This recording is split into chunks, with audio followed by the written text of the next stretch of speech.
Hare Krishna, welcome to this episode of Bhagavad Gita. Today we will be continuing our study of the Virat Rupa or Vishwarupa of Krishna from the 11th chapter of Bhagavad Gita, and we will be studying from the 9th verse onwards, 9 to 13. We will study the unlimited opulence of Krishna. Om Namo Bhagavate Vasudevaya. Om Namo Bhagavate Vasudevaya. Om Namo Bhagavate Vasudevaya. ॐ अज्ञानतिमिरान्धस्य ज्ञानाञ्जनशलाकया चक्षुरुन्मीलितं येन तस्मै श्रीगुरवे नमः। श्रीचैतन्यमनोभीष्टं स्थापितं येन भूतले स्वयं रूपः कदा मह्यं ददाति स्वपदान्तिकम्।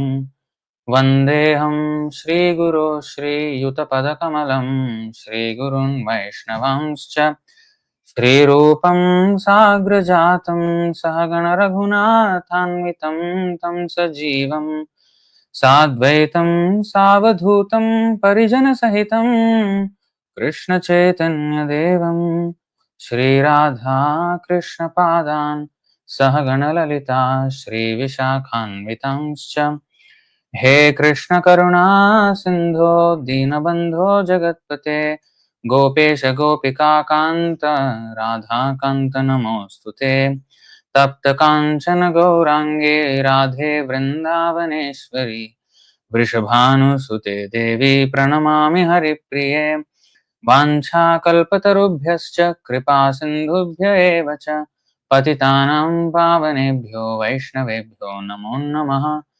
नमो विष्णुपादाय कृष्णप्रेष्ठाय भूतले श्रीमते भक्तिवेदान्त स्वामिन्निति नामिने नमस्ते सारस्वती देवे गौरवाणी प्रचारिणे निर्विशेष शून्यवादी पाश्चात्य देशतारिणे जय श्री कृष्ण चैतन्य प्रभु नित्यानंद श्री अद्वैत गदाधर श्रीवासादि गौर भक्त वृंद हरे Krishna Krishna Krishna Hare Hare Hare Ram Ram Ram Hare Hare. So today we will be studying chapter 11 texts 9 through 13, and we will try to study the unlimited opulence of Krishna within our own limits. Because we can never really discuss how can we discuss unlimited topics of Krishna or unlimited opulence of Krishna in a limited time frame, and that too like 1 hour or something. We can't. Okay, so 11:9. Sanjaya Uvacha एवमुक्त्वा ततो राजन् महायोगेश्वरो हरिः दर्शयामास पार्थाय परमं रूपमैश्वरम्. Sanjaya Uvacha. Sanjaya said, Evam thus, Uktva, saying, Tatah thereafter, Rajan, O king, Mahayoga Ishvaraha, the most powerful mystic,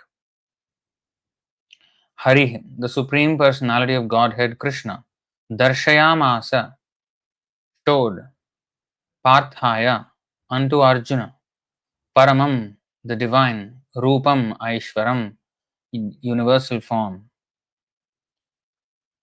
Translation by His Divine Grace A.C. Bhaktivedanta Swami Srila Prabhupada Ki Jai.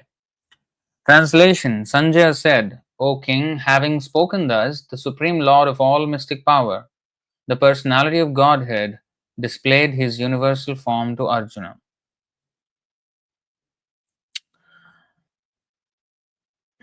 So we will discuss a few things here in this verse and then go to the next one.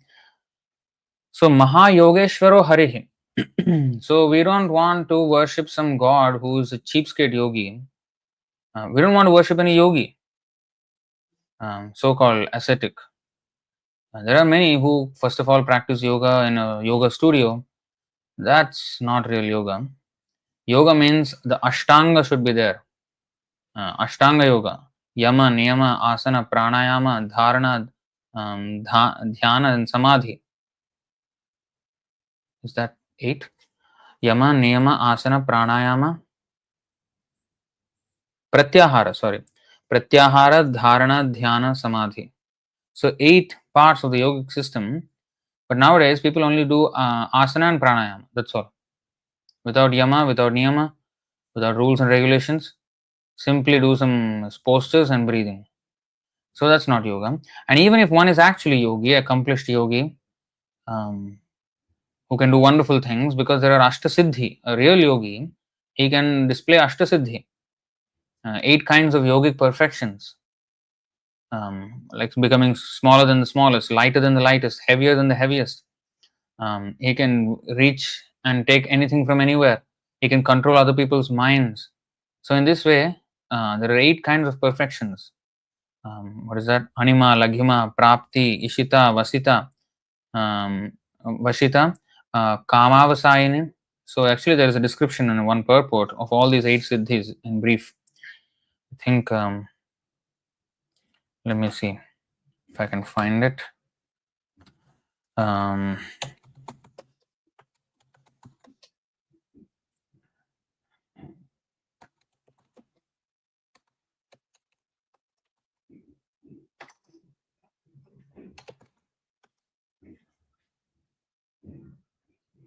Prakamya, 11:15:4. Okay, there's actually a verse.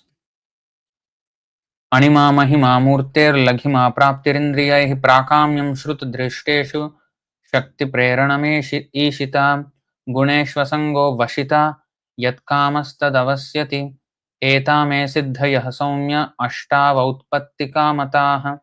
I did not know there were verses on this. Of course there will be verses, but I did not know they were in the Bhagavatam. You see, Bhagavatam has everything. It's beautiful, right? Bhagavatam is the essence of all scriptures. Everything is there in the Bhagavatam. So let's see. Anima, the perfection of becoming smaller than the smallest. Mahima, becoming greater than the greatest. Murte, of the body. Laghima, becoming lighter than the lightest. Praptihi, acquisition. Indriyahi, by the senses. Prakamyam, obtaining or performing whatever one desires. Shruta, things invisible, about which one only hears. Drishteshu, and things visible. Shruta drishteshu. Prakamyam. That means whatever seen or not seen, they can do anything. The Shakti Preranam, manipulating the subpotencies of Maya. Yes. Like Vishwamitra created a planet like that. Ishita, the perfection of controlling. Guneshu, in the modes of material nature. See. Asangaha, being unobstructed. Vashita, the power to bring others under control. Yat, whatever kamaha, desire there may be. Tat, that, avasyati, one can obtain. Etaha, these, may, my potency, siddhaya, mystic perfection, saumya, ashtav, 8, outpattikaha, natural and unexcelled, mataha. So translation, among the 8 primary mystic perfections, the 3 by which one transforms one's own body are anima, becoming smaller than the smallest, mahima, becoming greater than the greatest, and laghima, becoming lighter than the lightest. Through the perfection of prapti, one acquires whatever one desires. And through prakamya siddhi, one experiences any enjoyable object either in this world or the next. Through ishita siddhi, one can manipulate the subpotencies of Maya, and through the controlling potency called Vashita siddhi, one is unimpeded by the 3 modes of nature. You see that? One who has acquired Kamavasayita siddhi. So you see this here, Kamavasayita is mentioned. Here it is mentioned as Kamaha avasyati. Kamaha tat avasyati. Actually, so together it's Kamavasayita. Okay, so you see, one who has acquired Kamavasayita siddhi can obtain anything from anywhere to the highest possible limit. My dear gentle Uddhava, these 8 mystic perfections are considered to be naturally existing and unexcelled within this world. So you see,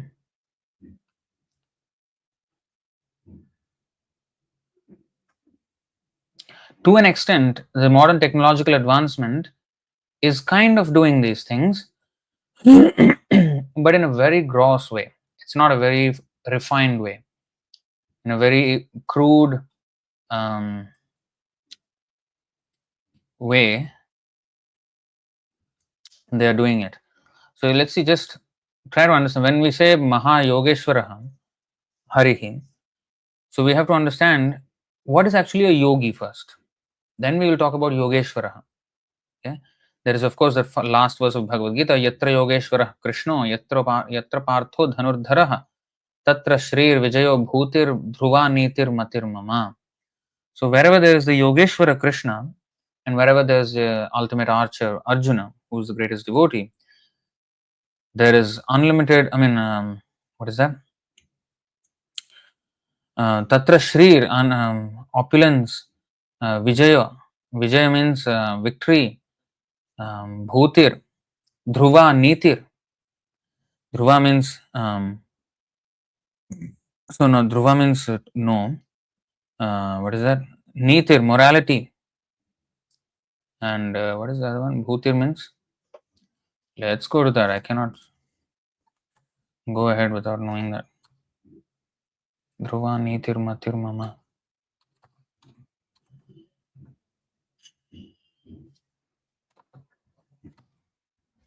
Tatra Shrir Vijaya Bhutir. Bhuti, exceptional power. Yeah, Vibhuti. Okay. So, Bhuti, exceptional power, and Dhruva, Niti, morality. So, wherever Krishna is, so that is Yogeshwara. So, yogi, what is actually yoga? Instead of just simply going to some stretching exercises and breathing exercises and yawning and snoring after that, well, let's understand actually what yoga is. Through Anima Siddhi, one can become so small that one can enter a stone. Enter a stone. You know what is small means? Why we cannot enter usually a stone? Because it is so dense. The stone is so dense. So entering into the stone is very difficult. Entering into a mountain or something. But of course, now they are they're building tunnels and everything, trying to enter into stone. But there's a very crude way of doing it, very unrefined way of doing it. But the yogis can do it in a very refined way, without all this big industrial boring and tunneling. In fact, Elon Musk, he has a company called Boring. He is boring the earth and making tunnels like that to go very fast. So this is kind of Anima Siddhi, passing through stone, but in a very gross way, and it has a lot of other complications. But the yogic way of doing it, there is no complications. Here you do one thing, one solution of a problem, then it will create 10 other problems, or 100 other problems, or 1,000 other problems that need solutions. And then once you find solutions for them, those solutions will come with their own set of hundreds of problems. So in this way, exponentially, the problems will increase in this material world, the complications increase in this material world. Like we consider high-rise buildings as symbols of advancement. But when we suppose live in the 50th floor, 60th floor, we are ever so more dependent on electricity, because if the electricity somehow goes away, we cannot come down or go up. We can come down maybe running down 50 floors worth of stairs, but going up, so we become entangled in the complexity of this. We become ever more dependent, whereas that's the technology of these modern people. They become dependent on their instruments that they or the systems that they create. Whereas yogic power means they become independent of these controls. They can manipulate even the subpotencies of Maya. They become controller of these things. So they rely on their own yogic power to do these things. Whereas we create something and depend on that to do that. So that's the difference between modern gross technological advancement and the refined yogic advancement. So anyway, let's go on. Through Anima Siddhi, one can become so small that one can enter a stone or pass through any obstacle. Through Mahima Siddhi, one becomes so great that one covers everything. And through Laghima, you see this Vamanadev by Mahima Siddhi, because he's Yogeshwar, he's not just a yogi. He is a master of all yogic power. And he becomes so great that one covers everything. But actually nobody can cover like what Vamanadeva or Krishna does. That's why it's called Urukrama. Even the demigods, the devatas, even the highest of them, the Brahma, they cannot do like what Krishna does. To an extent they can do. Through Mahima Siddhi, one becomes so great that one covers everything, and through Laghima, one becomes so light that one can ride on the sun's rays into the sun planet. Now they are trying to make something called a light sail. They want to create a light sail, like a sail in sailboat. So it catches the wind and it goes with the wind. So they want to create a light sail, by the light pushes the sail, and then they want to send cameras or something like this, almost at the speed of light. Of course, they want to make it very microscopic so they can actually go and whatever. I don't know how they're going to do it, but there's a lot of scam in the particle physics department. It's all theoretically very nice sounding and all that, but practically they can hardly do anything. They can do a little bit. They are manipulating the subpotencies of Maya. They're doing a little bit in a very gross way, but nothing compared to what the yogis could do. So anyway, Laghima means one becomes so light that one can ride on the sun's rays into the sun planet. So again, these light sails or whatever, they're creating something that can go, but they themselves cannot go.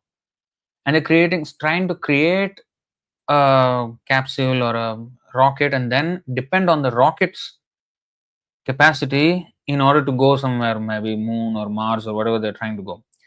They're dependent on the thing. If something happens to the thing, they are finished. So, but the yogis are not like that. Nothing can obstruct. See, unobstructed. What would we see? What is the word?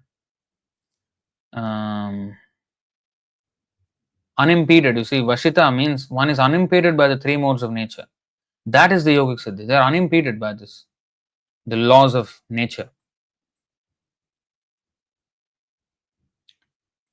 Asangaha. You see that asangaha. Guneshu asangaha. Vashita. Gunesh Vasanga Vasita. So that is yogic power. That's the difference between yogic and technological power. Okay, let's go down again in the purport. So the yogis, they can ride on the sun's rays. Now you can say it's a bit of a dependence because you're depending on the sun's rays, but sun's rays are very reliable. They will always be there. But yogi can do even more than that. He can just disappear in one place and appear in another place. Teleport.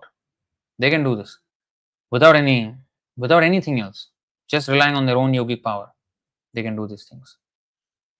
So the whole point is to become independent of the laws of nature rather than being dependent. But of course, even these yogis fall completely short when it comes to actually escaping this material world altogether. Because by all these so-called manipulation of material laws, they only become intoxicated with the sense of being a controller, and they don't easily surrender to the Lord. They become very addicted to self-reliance. So they don't want to rely on anybody else. So it's only good when it's not the Lord. Of course, you don't want to depend on people. That's why even Prabhupada said self-sufficient farm communities we need to have, so that we don't depend on this urban arrangement of things, the supply chain of things, because eventually everything will be polluted and we have to depend on these systems to receive our necessities of life. And therefore, if we directly grow those things, especially food, because we intake food and everything is kind of processed and going through some sort of gates. Either it's a fertilizer, we have to accept it because they are using it to grow the plants, or it can be genetically modified seeds. It can be so many things. That the food, even if it's raw, even if the vegetable comes raw, even then there are things which we cannot avoid that are undesirable. So everything is to some extent processed. Even the seeds are now being manipulated. This is also called kind of, genetically modifying means manipulating the subpotencies of Maya. It's kind of that. But it's very demoniacally employed in a demoniac way. Especially when one is not sattvic. In fact, there are mystic powers also in the sattvic mystic powers, rajasic mystic powers, and tamasic mystic powers. Like, for example, Bishakisen, who was there during Bhaktivinoda Thakur's time, tantric yogi. Like, he's a tantric, so he can get some tantric powers, supernatural powers, but through tamasic way of doing it. So there are different ways of acquiring mystic powers, and people can do many things. They can also manipulate subpotencies.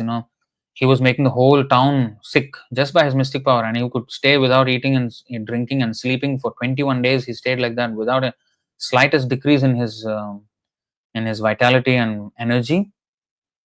So he could do such thing, wonderful things. This was just not even what 150 years ago. These things happened.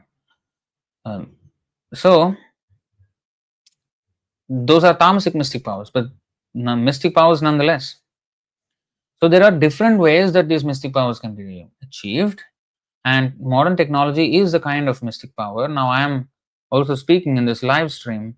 Of course, I'm depending on the internet. I'm depending on these systems of social media to reach to you wherever you are. So this is kind of a mystic power, but it's the dependent way of doing things, not the independent way of doing things. So this is real yoga. We're talking about real yoga now. Real yoga means the actual yogic Ashtanga yoga powers, the Ashtasiddhi, not simply some comfortable air-conditioned yoga studio and with some rubber bands and stretching tights, and only women come there half naked and do stupid exercise, and that's it. So, so that's that. Through Prapti Siddhi, so reading on in the purport 11, 15, 4 and 5 purport, through Prapti Siddhi, one can acquire anything from anywhere and can even touch the moon with one's finger.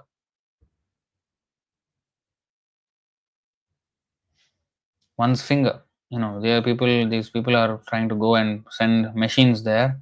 It's kind of touching in a way, but in a not so tangible way. But they're going there with, they're seeing there on the moon with their cameras mounted on the machine. But again, they cannot see because the cameras can only capture what we see on Earth, that kind of things. We cannot really see everything. There are subtle aspects which we cannot see. So we cannot see many things with these instruments.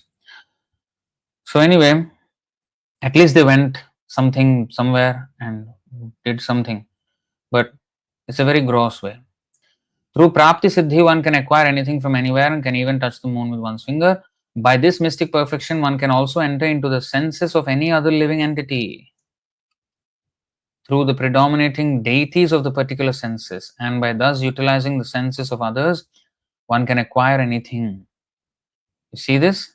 This is a very subtle way of doing things. That entering into the senses of any other living entity, this is very, very intrusive. But how do they enter the senses?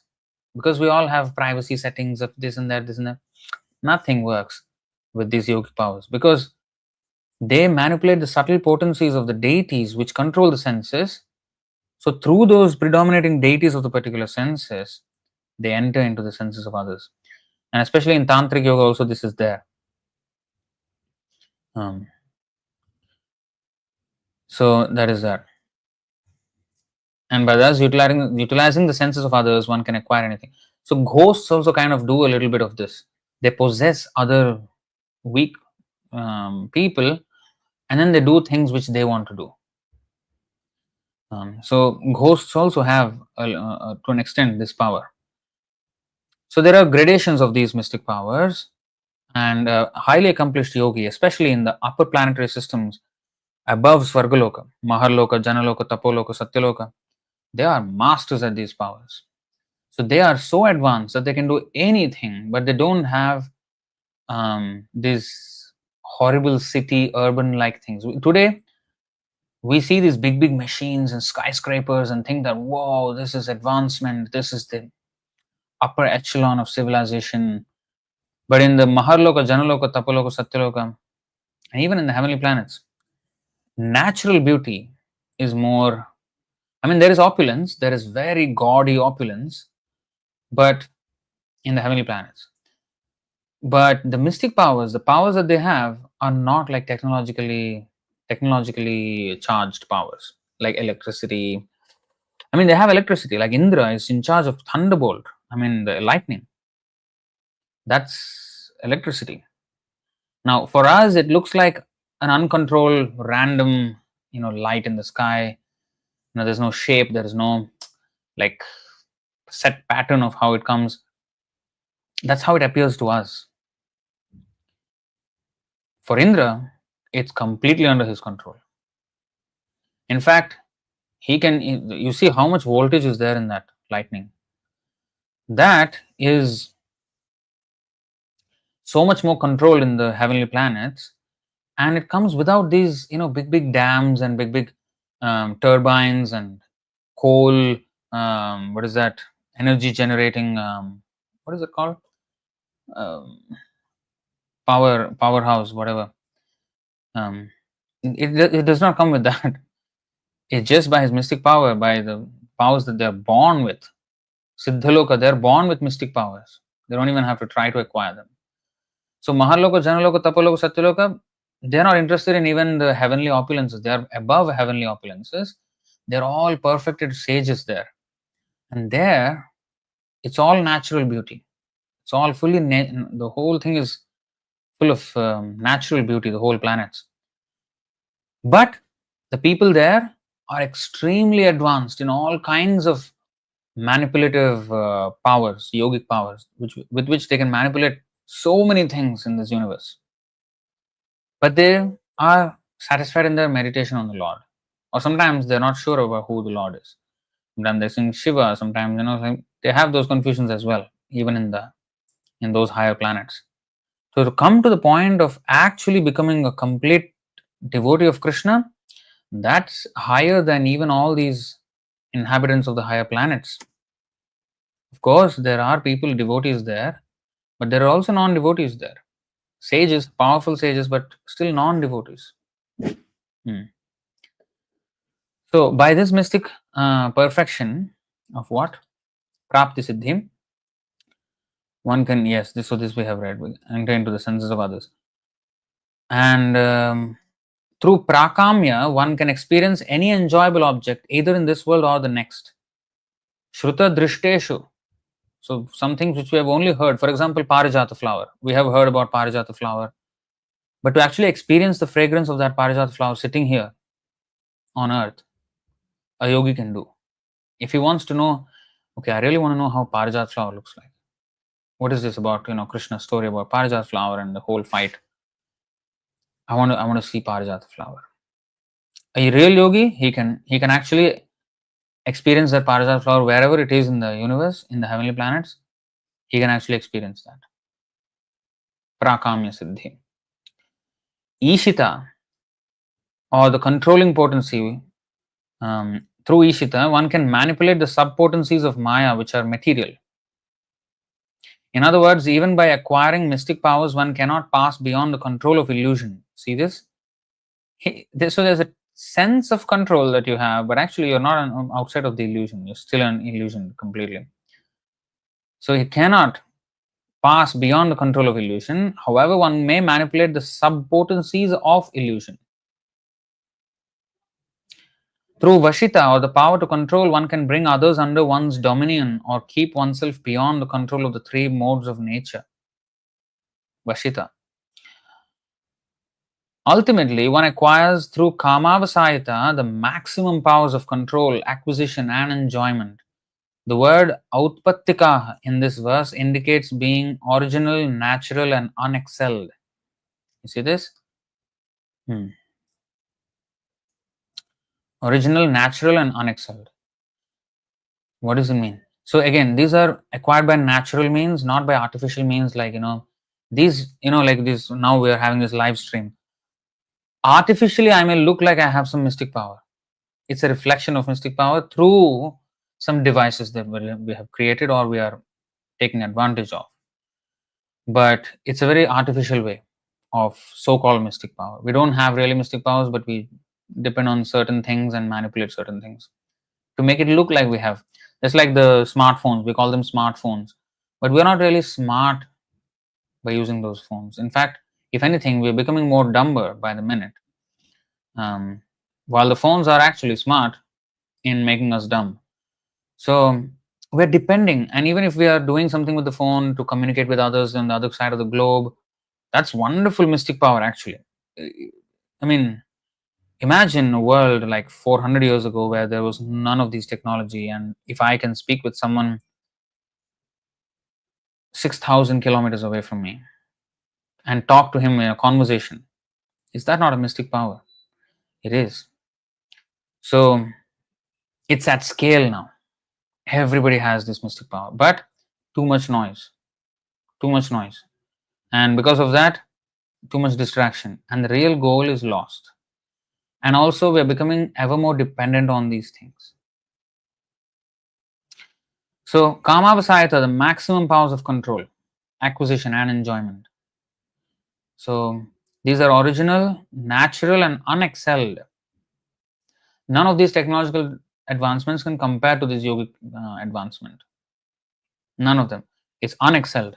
Actually, once one has any taste of that yogic perfections, these technological advancements seem so trivial, childish, that it looks like, toddlers playing with some useless toys. There is some kind of, like girls, they have this, kitchen. I saw one of our devotee girls, small girl, when she was like 2 years old or something, 3 years. There was this kitchen toys, all the utensils or something. Now, you cannot cook anything with that. It's just like imitation, nothing you can do really. So the yogis would feel this technological advancement of today to be very, very unrefined. And like, for example, if we think of the steam engine in the 1800s or something, coal engines and like trains and everything, and the black smoke coming out, is just horrible.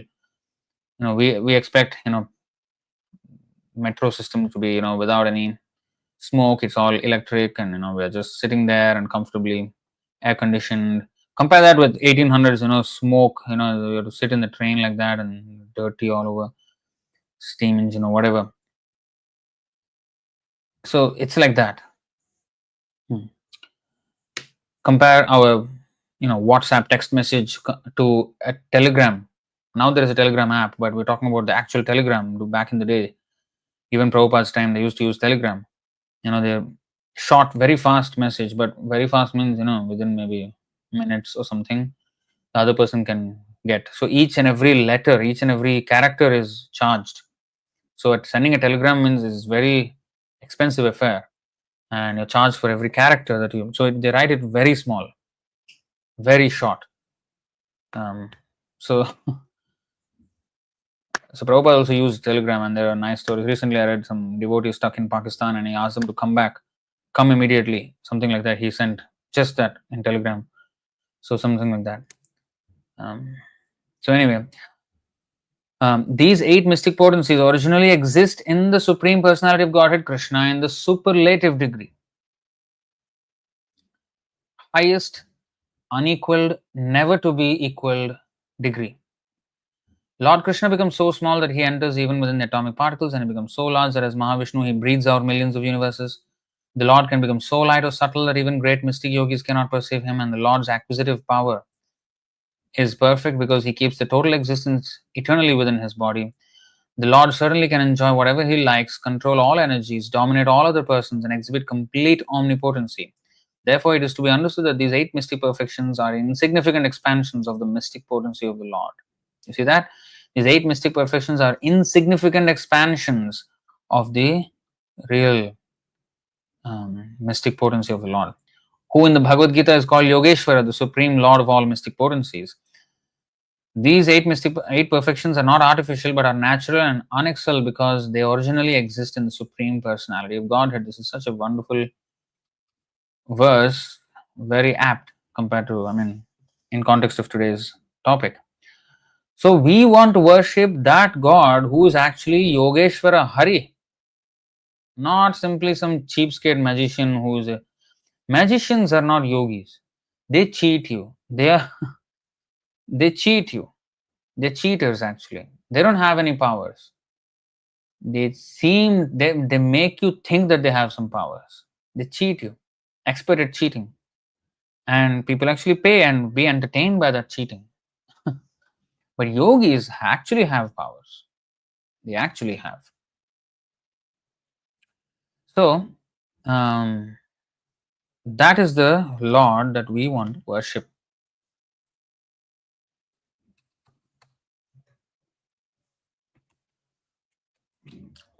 Mahayogeshwaro Hari. So, you should never, fall for some human being who says that I'm God. Never fall for it. Check whether he's Yogeshwar or not, first of all. Not that his name is Yogeshwar. Is he actually Yogeshwar or not? Because there are many people who can have the name Yogesh. Actually, whether they are Yogeshwar or not. And not only are they fully potent, like, especially Krishna, he is so potent, but also he can give the vision to Arjuna so that he can perceive to an extent that potency. In one place, sitting, he can see everything. Still not to the standard that the Lord sees, but to an extent that we can find it very, very wonderful. Darshayamasa parthaya paramam rupamaishwaram, the uncommon opulence of this divine universal form. So he showed like that. So that's a very important point we have to note in that verse. Mahayogeshwaro Hari. Darshayamasa. That's another thing actually. Darshayamasa parthaya. So we can only see the Lord or his opulence or his extent if the Lord wills so. Nayam atma pravachanena labhyo na medhaya na bahuna shrutena.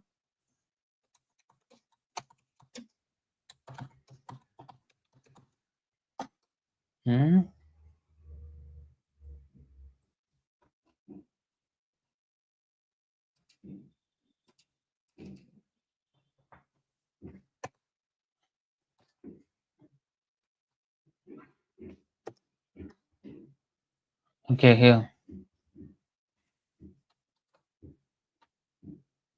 Kathopanishad, you see. नायमात्मा प्रवचनेन लभ्यो न मेधया न बहुना श्रुतेन यमेवैष वृणुते तेन लभ्यस्तस्यैष आत्मा विवृणुते तनुं स्वाम्. Mundaka Upanishad also. Okay, see, the translation is not exact. Here. The Supreme Lord is not obtained by expert explanations, by vast intelligence, or even by much hearing. He is obtained only by one whom he himself chooses. To such a person, he manifests his own form. So, the Lord's form, of course, the spiritual form is there, but also even the material, the Vishwarupa form. When Krishna chooses himself, then we can see the Darshayamasa Parthaya. Because he chose that Arjuna should see, Arjuna saw. Not because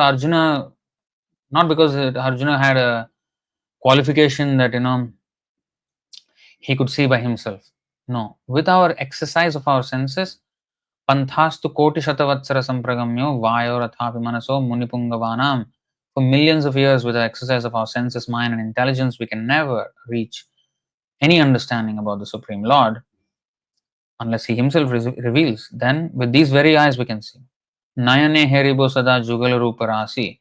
Every morning we sing in the Tulsi Puja song, that Tulsi Arti song, that Nayane heribo sada jugal rupa rasi. So we are praying that with these eyes, let me be able to see the divine pastimes of Radha and Krishna. So to see the Lord, we need the mercy of the Lord and the mercy of the devotees first, especially the pure devotee.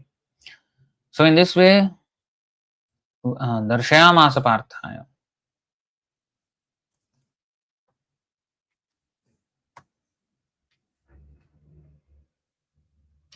एवं उक्त्वा ततो राजन् महायोगेश्वरो हरिः दर्शयामास पार्थाय परमं रूपम् ऐश्वरम्.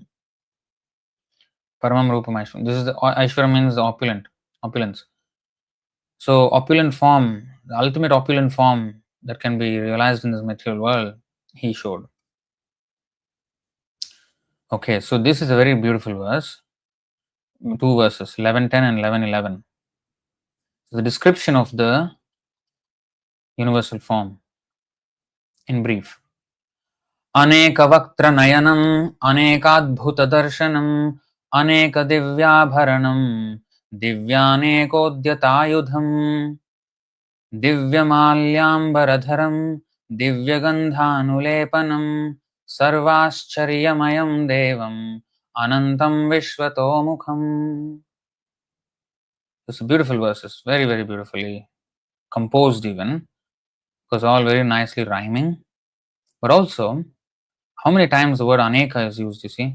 Aneka, ananta, you see? Aneka vaktra nayanam, aneka adbhuta darshanam, aneka divyabharanam, divya aneka udyata ayudham, divyaneko ayudham, divya malyambaradharam, divya gandhanulepanam, sarvascharyamayam devam, anantam, vishwato mukham. Aneka, various mouths, see, nayanam, eyes. So let's see.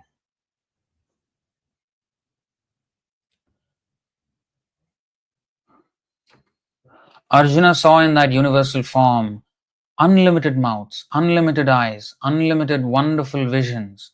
The form was decorated with many celestial ornaments and bore many divine upraised weapons.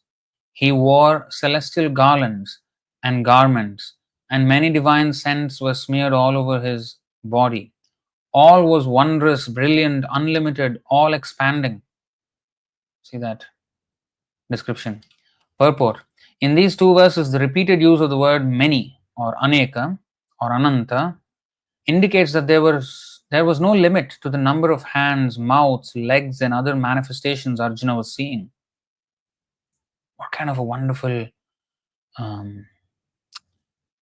description! I mean, wonderful vision that would have been for Arjuna.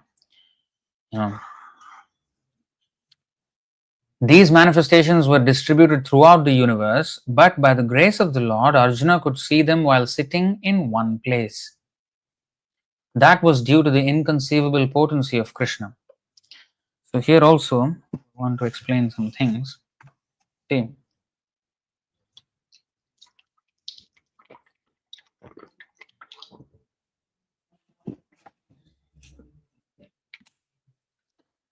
one thing you have to understand.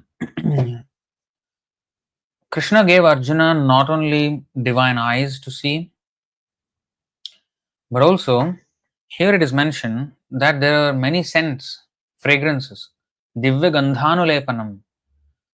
How could Arjuna experience the gandha?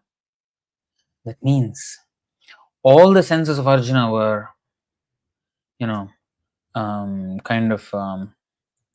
activated to perceive this universal form with all of his senses. So gandhas also, that means the fragrances as well. Everything he could experience. For example, in the earth, there is the fragrance of the orange, there is the fragrance of the lime, there is the fragrance of vanilla, there is fragrance of carob, everything. All the fragrances that we get from the trees, different trees, where do they get it from? From the earth. Smell is from the earth. So all the different types of smells, flavors, or tastes there are in the different fruits and vegetables and the fragrances in the flowers that different trees extract from the earth, we can get that fragrance if we go to that particular tree. So in other words, that tree has the potency, has the mystic potency to extract that smell from the earth. Another tree has a potency to extract that particular taste from the earth. So in the or that particular color of a flower or whatever. So each of those trees or plants have different potencies, and fragrances also appear in other places, like the musk of the deer. There is musk from the deer's navel. So that is a fragrance, but again, it's derived from consuming plants, and somehow by the mystic potency of the Lord, there's fragrance. Now, especially in the case of plants, they're extracting it from the earth. So, what Arjuna saw, he saw all the fragrances, everything together. He was sitting in one place.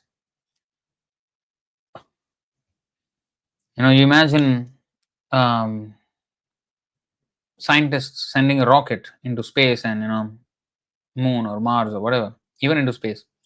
There are so many scientists sitting in the control room, and everybody on the computers and signals and systems, all kind of technological systems. They're sitting in one place and trying to monitor the spacecraft that they send somewhere, or the submarine into the ocean or something. They're sitting in one place, and then the thing is there somewhere else, and then taking a photograph and video. And these guys are trying to look at it. But Arjuna, without any of that, via medium of these instruments, he could see by the divine power of the Lord everything. Wonderful vision he had. Not just vision, I think it was a full experience. It's a complete experience for all the senses.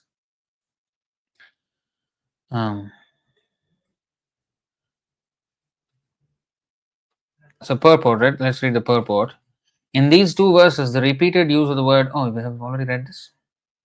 Yeah, we already read this. Okay, so I just wanted to go here. I think it is in the Chaitanya Charitamrita Madhya Leela 21. I think 21st chapter, if I'm not wrong. Madhya, the opulence, you see. Madhya 21, the opulence and sweetness of Lord Sri Krishna.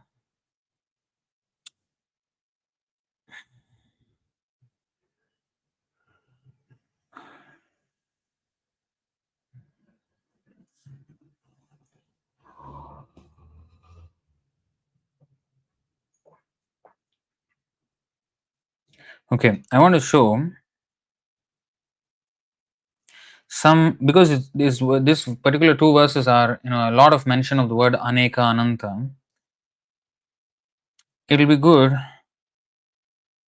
if we can get a kind of understanding on Krishna's opulence a little bit.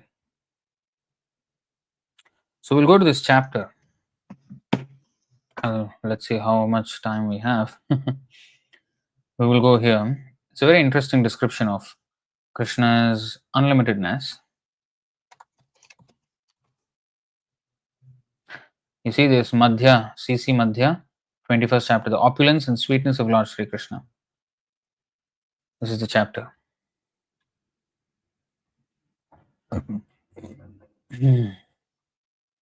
You see, in this chapter, Sri Chaitanya Mahaprabhu fully describes Krishna Loka, the spiritual sky, the causal ocean, and the material world, which consists of innumerable universes. Chaitanya Mahaprabhu then describes Lord Brahma's interview with Krishna at Dwarka and the Lord curbing the pride of Brahma. There is also a description of one of Krishna's pastimes with Brahma. In this chapter, the author of Chaitanya Charitamrita has presented some nice poems about the pastimes of Krishna and Krishna's super excellent beauty. Interesting. Okay.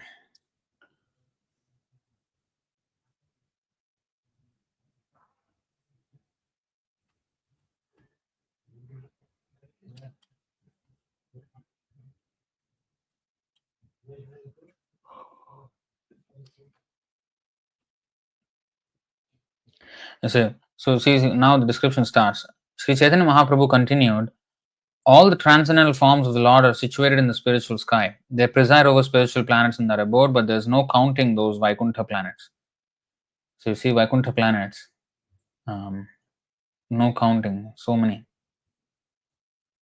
The breadth of each Vaikuntha planet is described as 8 miles multiplied by 100, by 1000, by 10,000, by 100,000, and by 10 million. In other words, each Vaikuntha planet is expanded beyond our ability to measure.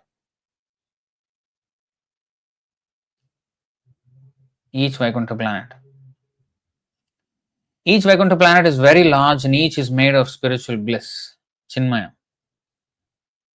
The inhabitants are all associated with the Supreme Lord and they have full opulence like the Lord Himself. This is called Sarshti Moksha. Sarshti, Sarshti.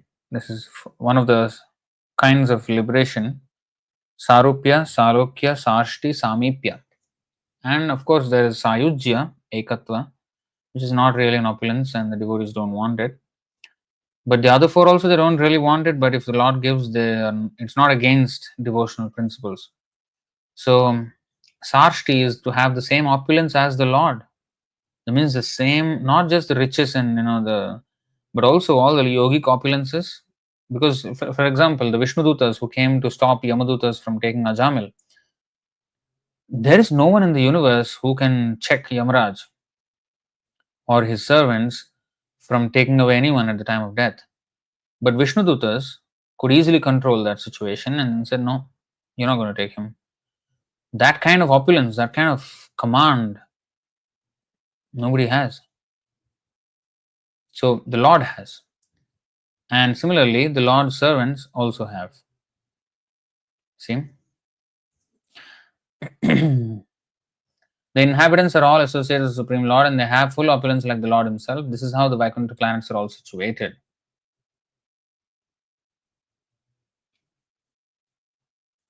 Since all the Vaikuntha planets are located in a certain corner of the spiritual sky, who can measure the spiritual sky? See? So all the Vaikuntha planets, unlimited Vaikuntha planets, each Vaikuntha planet is unlimited in itself, are located in a certain corner of spiritual sky. Then who can measure the spiritual sky? The shape of the spiritual sky is compared to a lotus flower.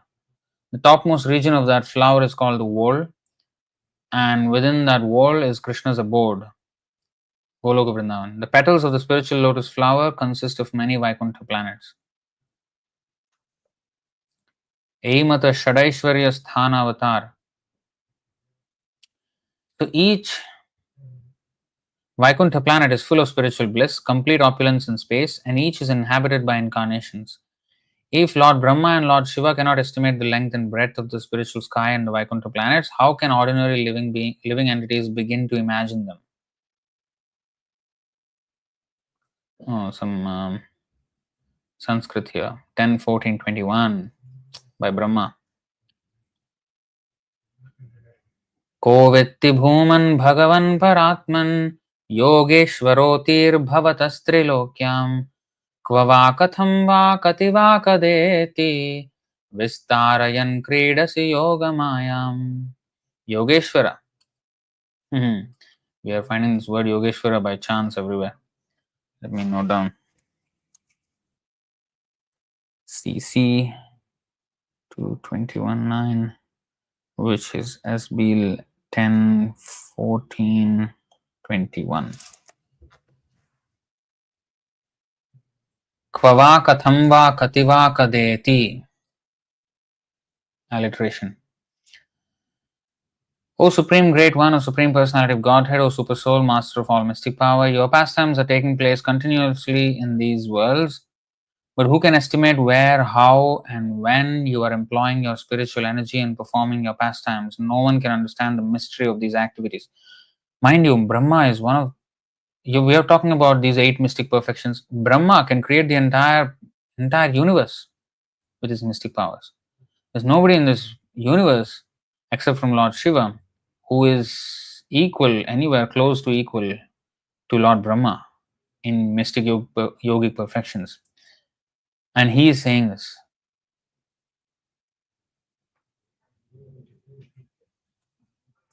The spiritual qualities of Krishna are also unlimited. Great personalities like Lord Brahma, Lord Shiva, and the four Kumaras cannot estimate the spiritual qualities of the Lord. There's another. This is again, 10:14:7. This is.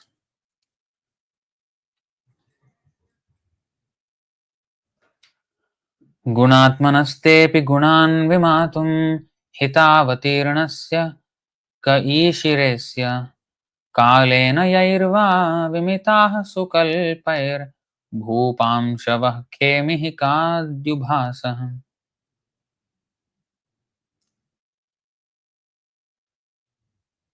In time, great scientists may be able to count all the atoms of the universe, all the stars and planets in the sky, and all the particles of snow. But who among them can count the unlimited transcendental qualities of the Supreme Personality of Godhead? He descends on the surface of the globe for the benefit of all living entities. All this aneka, aneka, aneka we have seen. These are some of that, demonstrations of the Ananta or Aneka. 21:13 Madhyam. To say nothing of Lord Brahma, even Lord Ananta, who has thousands of heads, who cannot reach the end of the Lord's transcendental qualities, even though he is continuously chanting their praises.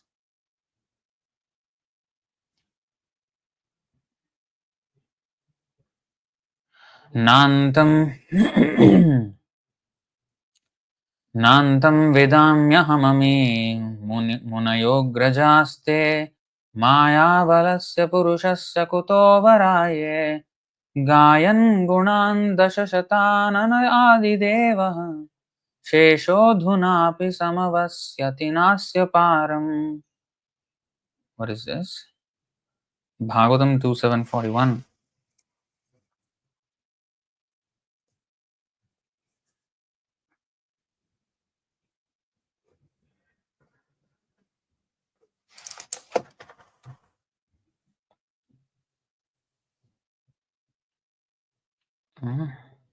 If I, Lord Brahma, and your elder brothers, the great saints and sages, cannot understand the limits of the Supreme Personality of Godhead, who is full of various energies, who else can understand them? Although constantly chanting about his transcendental qualities, the thousand-hooded Lord Shesha has not yet reached the end of the Lord's activities. Who is speaking this?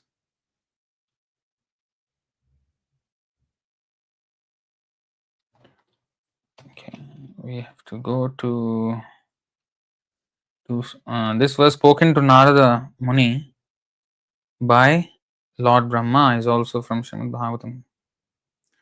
So Brahma is speaking this.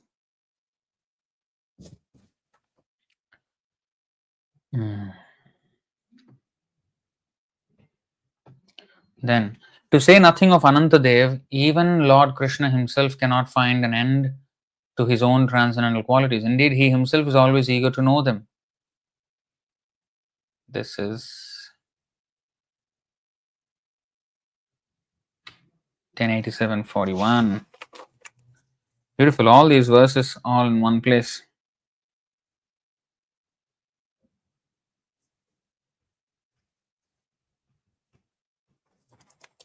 Okay, let's read.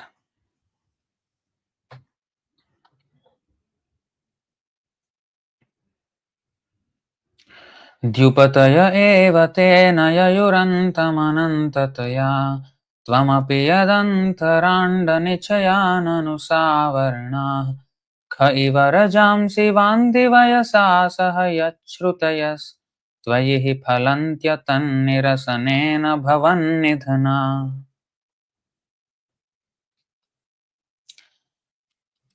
My Lord, you are unlimited. Even the predominating deities of the higher planetary systems, including Lord Brahma, cannot find your limitations, nor can you yourself ascertain the limit of your qualities. Like atoms in the sky, there are multi-universes with 7 coverings, and these are rotating in due course of time. All the experts in Vedic understanding are searching for you by eliminating the material elements. In this way, searching and searching, they come to the conclusion that everything is complete in you. Thus, you are the resort of everything. This is the conclusion of all Vedic experts. This verse from Srimad Bhagavatam 1087:41, which was spoken by the personified Vedas, is confirmed by Lord Krishna in the Bhagavad Gita 7:19. Bahunam janmanamante ma jnanavan mam prapadyate. So, okay, we will not read the purport here. Let's go to the next one. Apart from all argument, logic, and negative or positive processes, when Lord Sri Krishna was present as the Supreme Personality of Godhead at Vrindavan, no one could find a limit to his potencies by studying his characteristics and activities. Now, a few examples are given here.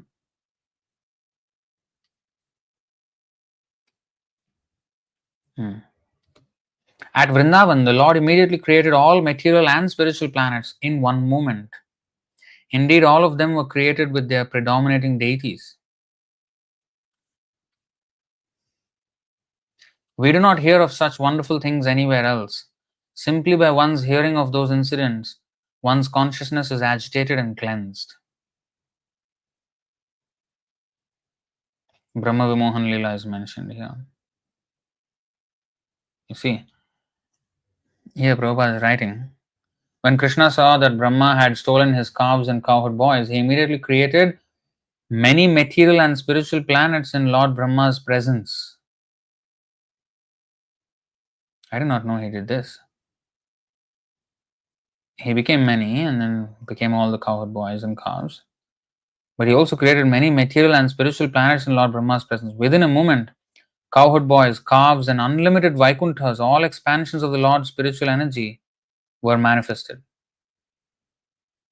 All expansions of the Lord's spiritual energy. Ananda Chinmaya Sapratibhavitabhistabhirya eva nijarupataya kalabhi. Not only did Krishna create all the paraphernalia of his spiritual energy, but he also created unlimited material universes with unlimited Brahmas. All these pastimes which are described in Srimad Bhagavatam will cleanse one's consciousness. What is this? What is this cleanse one's consciousness? Our consciousness is dirty because we think we are the Lord. When we see this glory of the Lord, then, oh, actually, I'm not the Lord. That is the cleansing of the consciousness. Oh, this is the Lord. This is really the Lord. I should worship Him. So that's the cleansing of the consciousness, where we understand we are becoming a servant and we can never compare ourselves to the Lord. Lord Brahma tried, and he tried to test, but then he also got purified by seeing the actual opulence of the Lord. So that's why we are also trying to understand in today's class the Aneka Ananta Mahayogeshwara Krishna Harihi, so that we may be humbled in comparison. So we really put ourselves back into perspective, because sometimes we think we are very big.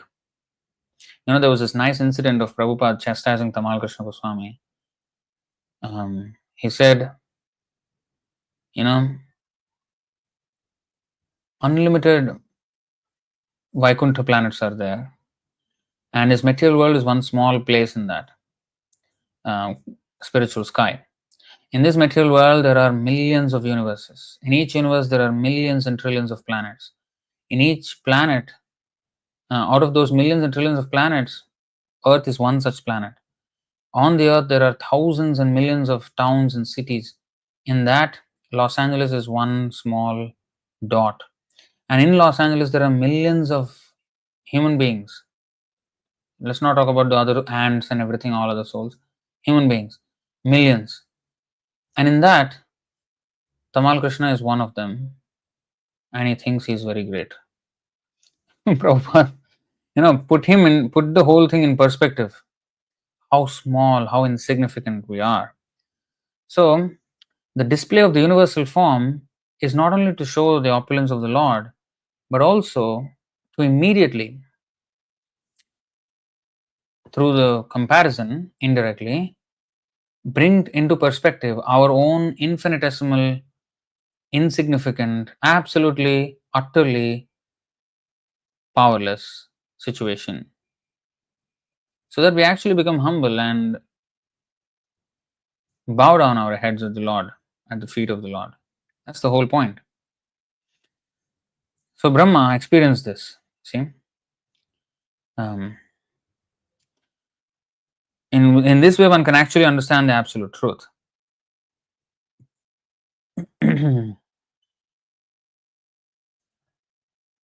You see, um, all these pastimes which are described in the Srimad Bhagavatam will cleanse one's consciousness. In this way, one can actually understand the absolute truth. The spiritual planets in the spiritual sky are called Vaikunthas, and each of them has a predominating deity, Narayana, with a specific name. Similarly, in the material sky, there are innumerable universes, and each is dominated by a specific deity, a Brahma. Krishna simultaneously created all these Vaikuntha planets and universes within a moment after Brahma's return. Look at what Krishna actually did. Amazing. Okay.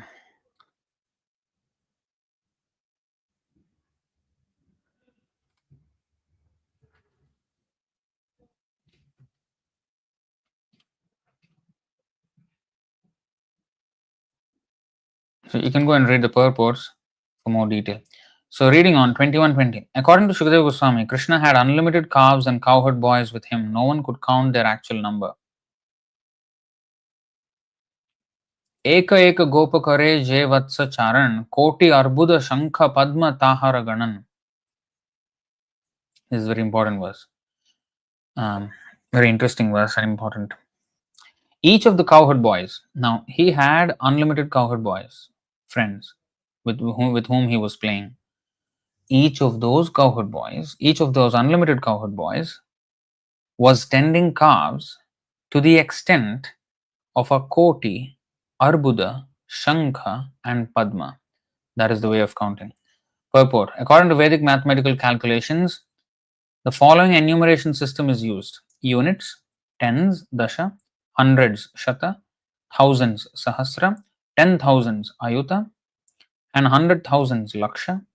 10 times laksha is niyuta; 10 times niyuta is koti; 10 times koti is arbuda; 10 times arbuda is vrinda; 10 times vrinda is kharva; 10 times kharva is nikharva; 10 times nikharva is shankha; 10 times shankha is padma; and 10 times padma is sagara; 10 times sagara is antya; 10 times antya is madhya; and 10 times madhya is parardha. Each item is 10 times greater than the previous one. Thus, all the cowherd boys who were companions of Krishna had many calves to take care of. Each of them had this many, cows. Each of those unlimited cowherd boys. So unlimited times unlimited. There's no. It's just these numbers are there just to give us some semblance of a mathematical, some kind of thing that we can at least capture in our head. Otherwise, they're actually unlimited. Because we may think unlimited means just maybe 1,000, like that. Even 1,000 is a lot for one boy to control, but we may think it is only a poetic way of saying 1,000, or maybe a few hundreds. We try to kind of minimize. So that's why these numbers are mentioned, so that these numbers only are a glimpse of what they actually are. The real thing is unlimited. So it's actually unlimited. It's not like say poetically unlimited. Actually unlimited.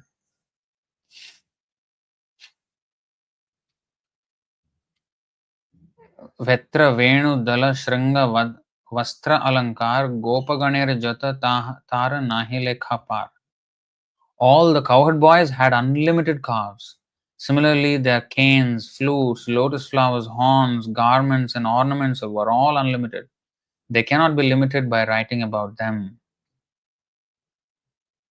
The cowherd boys then became 400 Narayanas, predominating deities of Vaikuntha planets. All the separate Brahmas from different universes began to offer their prayers unto the Lords.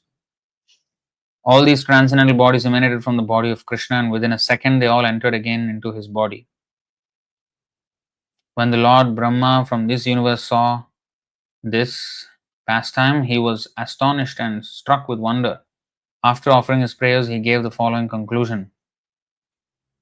Lord Brahma said, "If someone says that he knows everything about Krishna's opulence, let him think that way, but as far as I am concerned with my body and mind, I consider it in this way."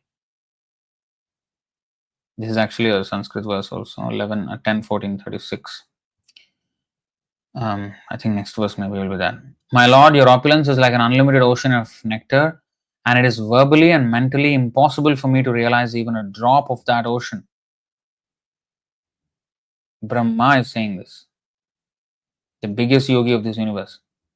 It is verbally and mentally impossible for me to realize even a drop of that ocean of Krishna's opulence. जानन्त एव जानन्तु किं बहुक्त्या न मे प्रभो मनसो वपुषो वाचो वैभवं तव गोचरः. There are people who say, I know everything about Krishna. Let them think that way. As far as I am concerned, I do not wish to speak very much about this matter. Oh my Lord, let me say this much. As far as your opulences are concerned, they are all beyond the reach of my mind, body, and words. 10:14:38. Let the glories of Lord Krishna be. Who could be aware of all of them? His abode Vrindavan has many wonderful opulences. Just try to see them all. According to the revelations of revealed scripture, Vrindavan extends only 16 kroshas, 32 miles. Nonetheless, all the Vaikuntha planets and innumerable universes are located in one corner of this tract.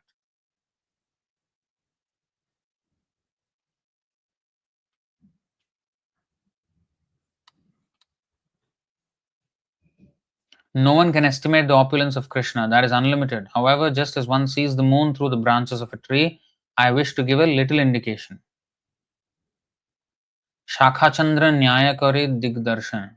Apana Aishwarya, Apar Aishwarya Krishner Nahika Ganan. Shakhachandra Nyaya Kari Digdarshan. First, a child is shown the branches of a tree, and then he is shown the moon through the branches. This is called the Shakhachandra Nyaya. The idea is that first one must be given a simpler example. Then the more difficult background is explained. This, you know what? This is very, very true for the entire expanse of Vedic literature. For example, we are taught, we learn from scripture that every action will have a reaction. Karma, vikarma, akarma. So everything that we do will have a reaction. Now, actually, the real nuances of karma are much, much more complicated, much more nuanced and intricate, and very difficult to understand. What we are taught by these words that there is, if we do punya, then we get a good result. If we do a sin, we get punishment. These things are very simplistic ways of describing things. So at least we get an idea. But you know what? This is actually, I need to note this down, because this Shakhachandra Nyaya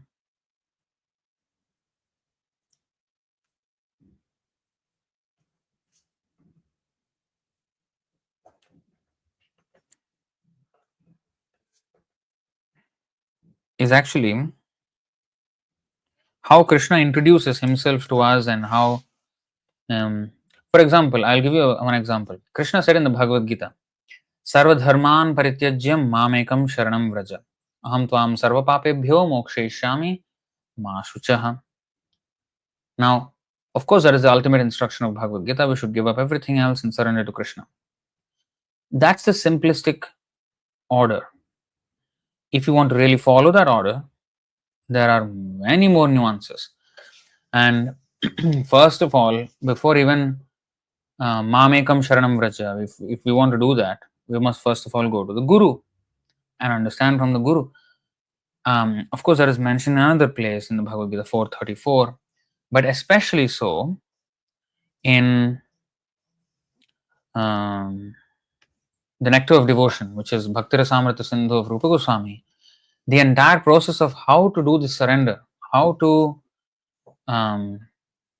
execute Bhakti Yoga, is explained in that one book, Bhakti Rasamrita Sindhu. So, although it is just Sarvadharman Parityajya Mamekam Sharanam Vraja, Mamekam Sharanam Vraja is condensed in one line, We can understand it simply, but then if you want to zoom into that, Sharanam, Sharanagati, there are 6 divisions of surrender. And if you see the Bhaktivinoda Thakur's songbook, there is a book called Sharanagati. In that, he writes songs, many songs on each of the aspects of the 6 aspects of surrender. What are the 6 aspects of surrender? Anukulyasya sankalpa, pratikulyasya varjanam, rakshishyati iti vishvaso, goptritve varanam tatha, atmanikshepa, and karpanye, shadvidha sharanagati.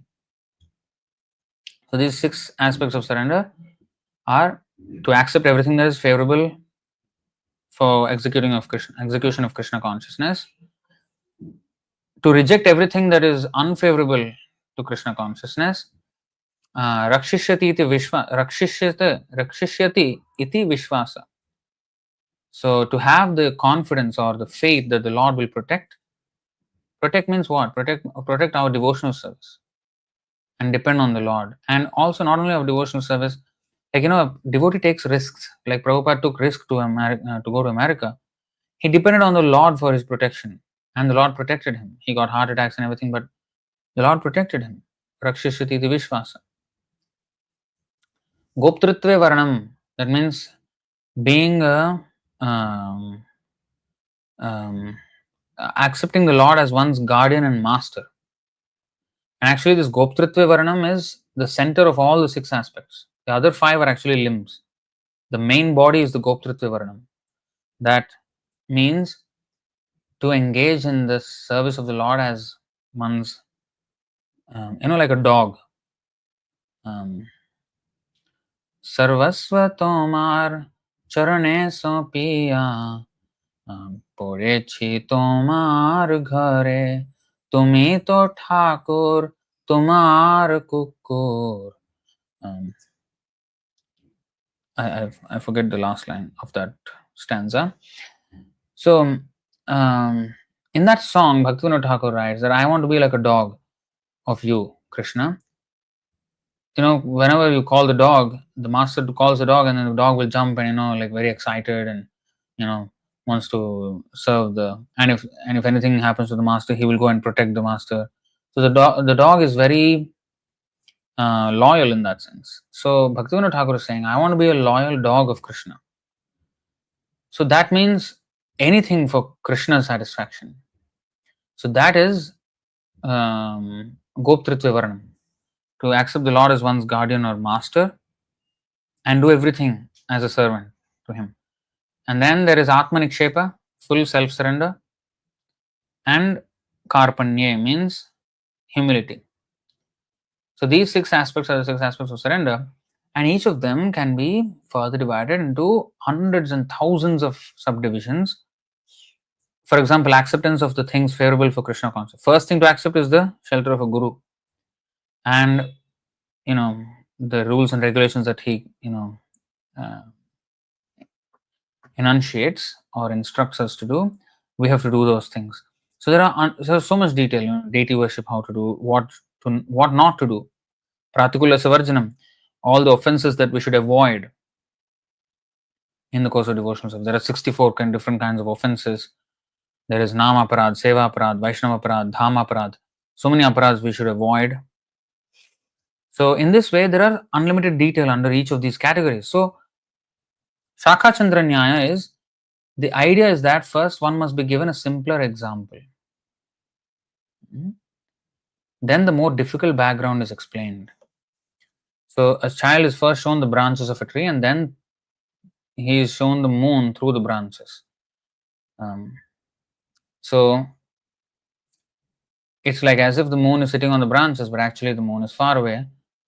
But to have some understanding according to our experience, there is some vantage point, some how to say. Otherwise, if we just see that without any context of anything else, we cannot even know what we are seeing. Sometimes through our experience, in a way it is explained so that we can try to estimate what it is that we are seeing. But it's a very nice principle actually. That simpler example in more difficult background. So Bhagavad Gita is like that. It's giving in a simple way the whole thing, but Bhagavatam has much more detail. Chaitanya Charitamrita has also so much more detail, and especially the books like Bhaktirasamrita Sindhu. All those things from various scriptures are brought together, gleaned and brought together, and that scripture is like powerhouse of all the gems collected from all these scriptures. Um, the same thing of the Shat Sandarbhas are like that. There's all the gems collected from, especially Srimad Bhagavatam, but to conclusively present the absolute truth and the path to Him. Okay. While describing the transcendental opulences of Krishna, the ocean of opulence manifested in the mind of Sri Chaitanya Mahaprabhu, and his mind and senses were immersed in this ocean. Thus, he was perplexed.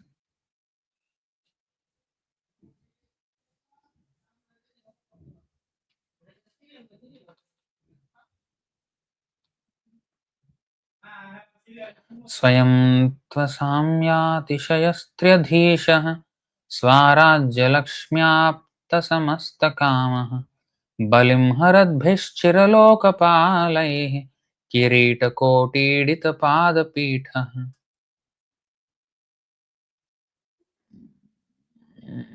3 to 21. The Supreme Personality of Godhead, Krishna, is the master of the three worlds and the three principal demigods, Brahma, Vishnu, and Shiva. No one is equal to or greater than him. By his spiritual potency known as Swarajya Lakshmi, all his desires are fulfilled. While offering their dues and presence in worship, the predominating deities of all the planets touch the lotus feet of the Lord with their helmets. Thus, they offer prayers to the Lord. So, you see, he has Swarajya Lakshmi, all his desires are fulfilled. Kamavasayata, the highest maximum perfection. Even the yogi's maximum perfection is nothing, it's just like a small subset of the Lord's original potencies.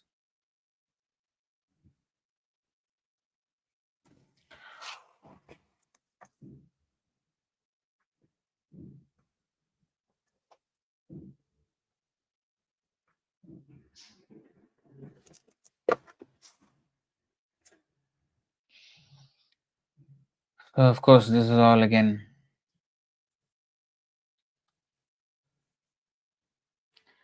So Brahma is explaining all this. So okay, we will go back to our subject under discussion. Yes. So Arjuna was seeing all these things sitting in a single place, which is not possible. And we have studied the significance of the universal form in our previous session of Bhagavad Gita, where we discussed chapter 11, texts 5 through 8. The significance of the universal form, or the Virat Rupa, Vishwarupa, how Brahma creates through the blueprint of the universal form of the Lord, and how we can understand the linkage between everything and how it is connected with the Lord. All that we have learned.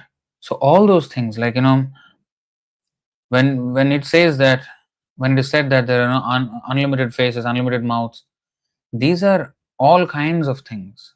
Not only actual faces and mouths, but also the subtler principles which govern this. For example, the Varnashram system is the body of the Lord.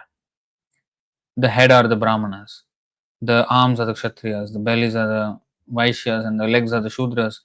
That's also a form of the Lord. So, Vastu Purusha, there is a Vastu Purusha, there is a Papa Purusha, all these different personalities. All of these are actually different forms of the Lord, different expansions and sub forms of the Lord. In this way, there are multi. We cannot even imagine all these things. That much was shown by Krishna. Okay. So let's go to the 11-12. दिवि सूर्य सहस्रस्य भवेद युगपदुत्थिता यदि भासदृशी सा स्याद भासस्तस्य महात्मनः. If hundreds of thousands of suns were to rise at once into the sky, their radiance might resemble the effulgence of the Supreme Person in that universal form. Purport. What Arjuna saw was indescribable, yet Sanjaya is trying to give a mental picture of that great revelation to Dhritarashtra. The irony is that Dhritarashtra has no idea about how even a sun looks like. He's so blind.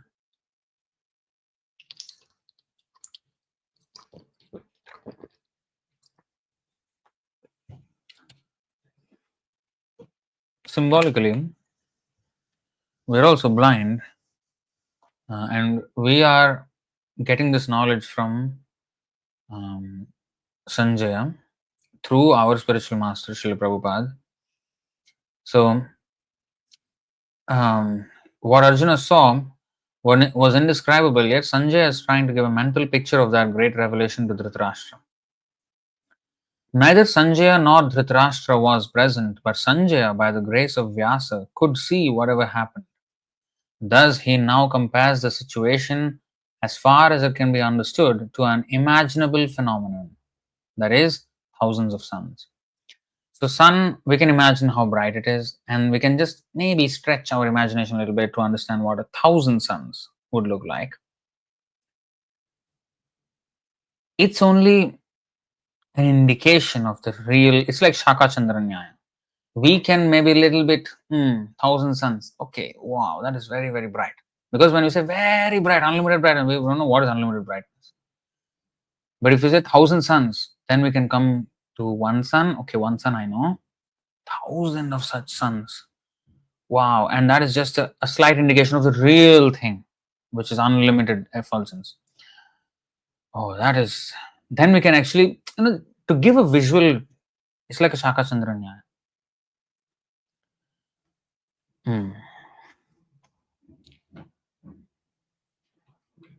So another very important point here is Sanjaya could also see the universal form. Vyasa could also see the universal form. Oh yes, I see. Vyasa actually can see anything, everything. In fact, I have noticed that in the Tattva Sandarbha, the entire truth about the absolute truth is based on the vision that Vyasa saw in that 1, 7, 4, 5, 6, and 7 verses. What I mean is this.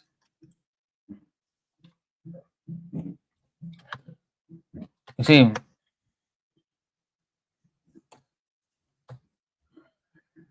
this is what Vyasadeva saw. And these 4 verses, 174, see, Srimad Bhagavatam 174, 175, 176, and 177. These 4 verses are expanded to a very great length in the Shat Sandarbhas. Each of these words are very elaborately described. But you see, Bhakti Yogena Manase Samyak Pranihite Male Apashat Purusham Purnam Mayam Chadad Apashrayam. Thus, he fixed his mind, perfectly engaging it by linking it in devotional service, Bhakti Yoga, without any tinge of materialism, and thus he saw the absolute personality of Godhead, along with his external energy, which was under full control. Yogeshwara, Mahayogeshwara Hari. Perfect vision of the absolute truth. So his vision was perfect. You can read the purport. It's actually very, very long and very instructive. I'll go to the next verse. Yaya sammohito jiva atmanam trigunaatmakam paropi manutenartham tatkritam cha bhipadyate. So in the first verse just now, 174, by Bhakti Yoga he could see Krishna and he could see Maya fully under Krishna's control. In this verse, he sees the position of the Jivatma and how he is controlled by Maya. In the first verse, he saw that Maya is controlled by Krishna. In this verse, he sees how Maya is controlling the Jiva. So it's not. The Jiva and the Supreme Personality of Godhead are never in the same position. The Lord controls Maya, we are controlled by Maya. So here, Yaya sammohito jiva atmanam trigunatmakam paropi manute anartham tatkritam cha abhipadyate.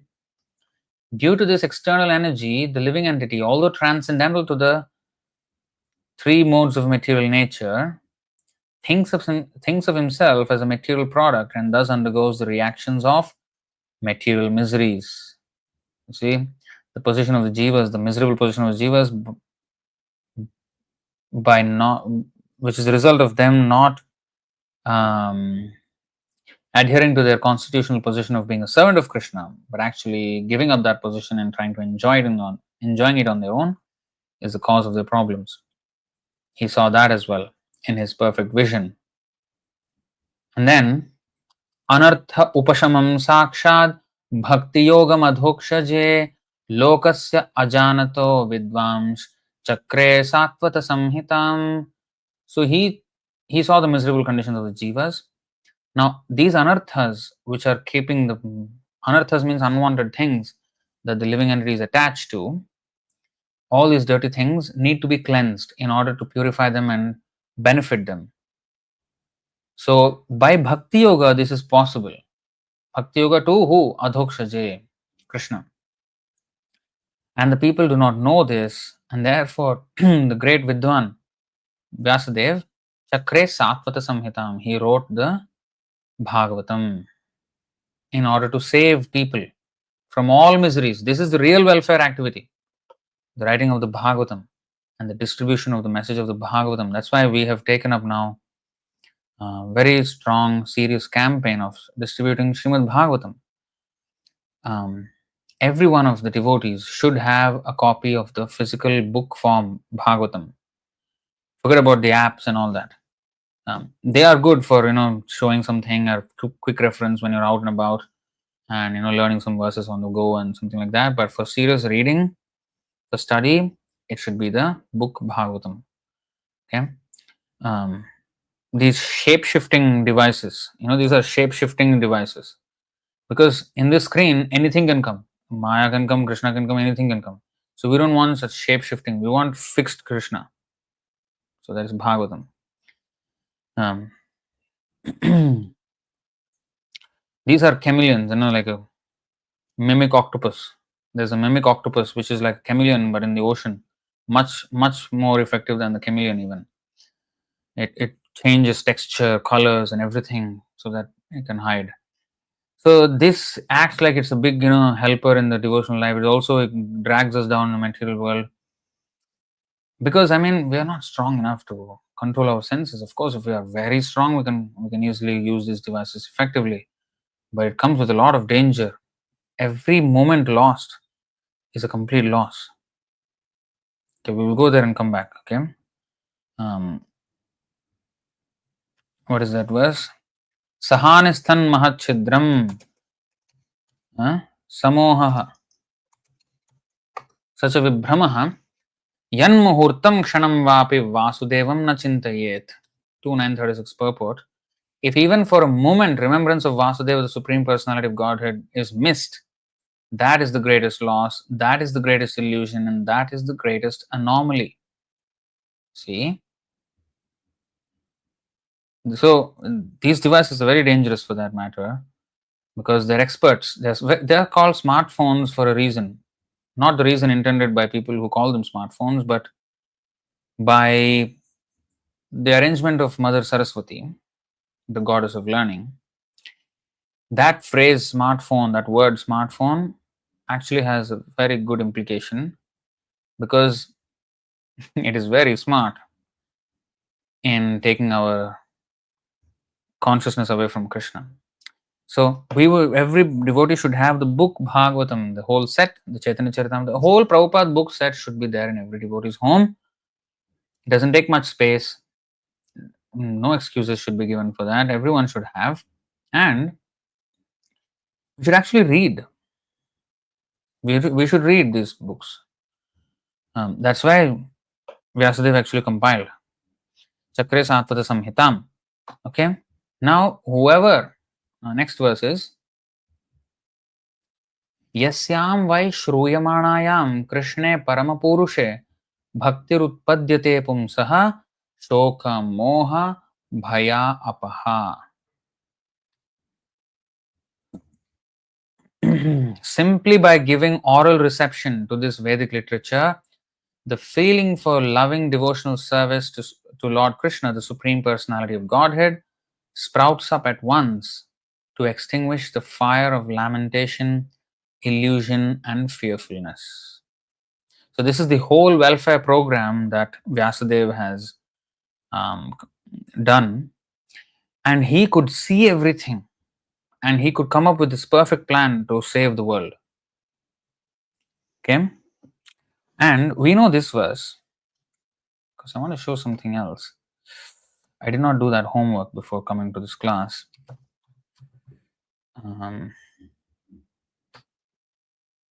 You see this verse? Aham vedmi shuko vetti vyaso vettina vettiva bhaktya bhagavatam grahyam na buddhya na chattikaya.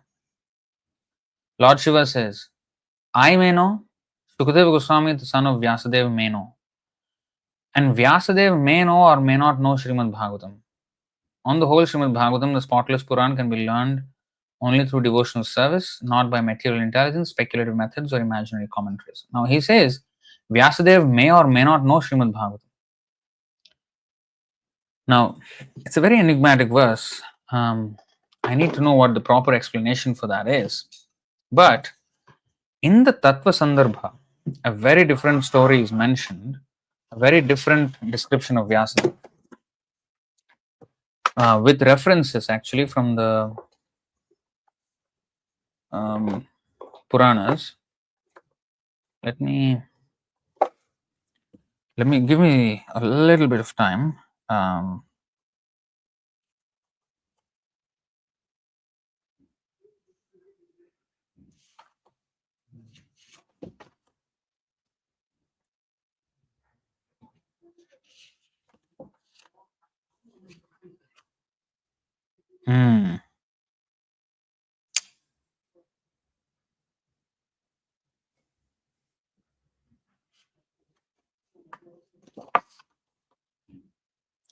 Just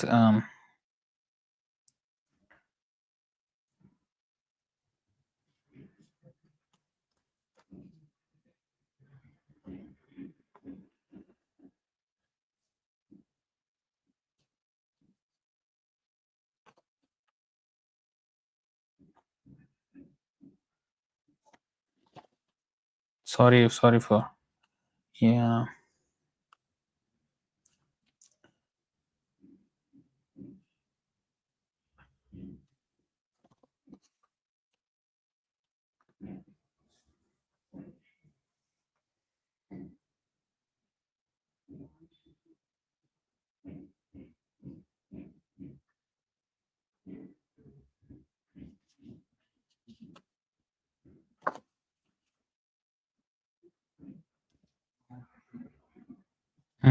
That's interesting. It's 21.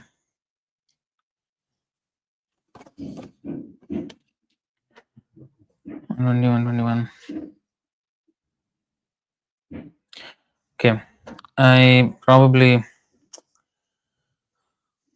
just give me a. I should have done this homework before, so that I don't waste your time like this and waste all the viewers' time. But I was just.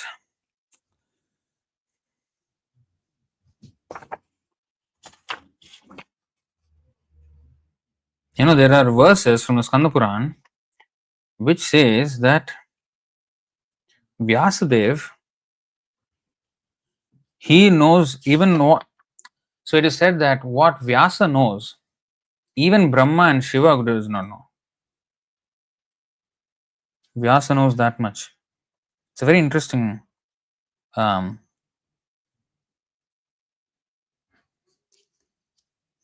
don't know where I wrote it.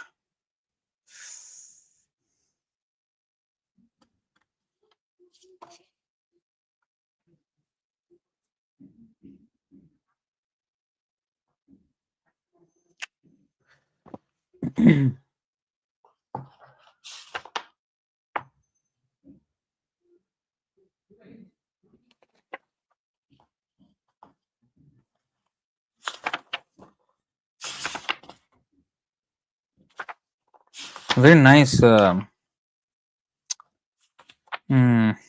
a pity that I cannot remember. An absolute pity. So what Brahma knows, even Lord Shiva and Brahma, what Vyasa knows, even they cannot know. In that way, it is mentioned very nicely. Okay, sometime else, not now. So what I'm trying to say is, not only did Arjuna see the universal form, but Sanjaya could see, and that because he was given the mercy by Vyasadeva. By Vyasa's mercy, he could see. And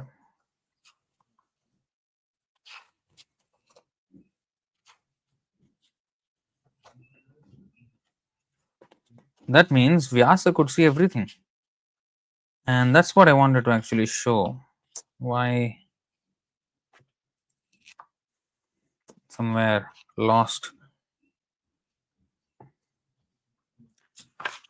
I will get it once I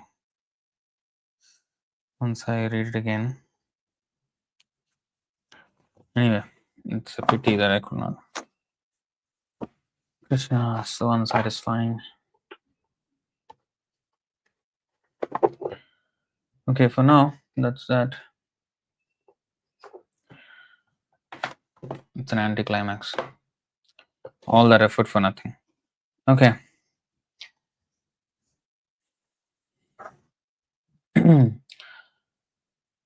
um,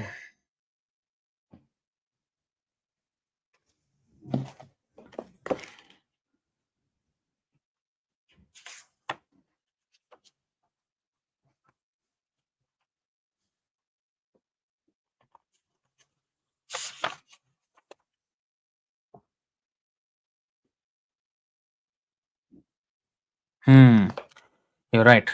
So here is mentioned maybe 16, section 16. Yeah, that's where it is. Anucheda 16. So thank you for that. I actually noted this down. See. Okay. You see, it is mentioned here.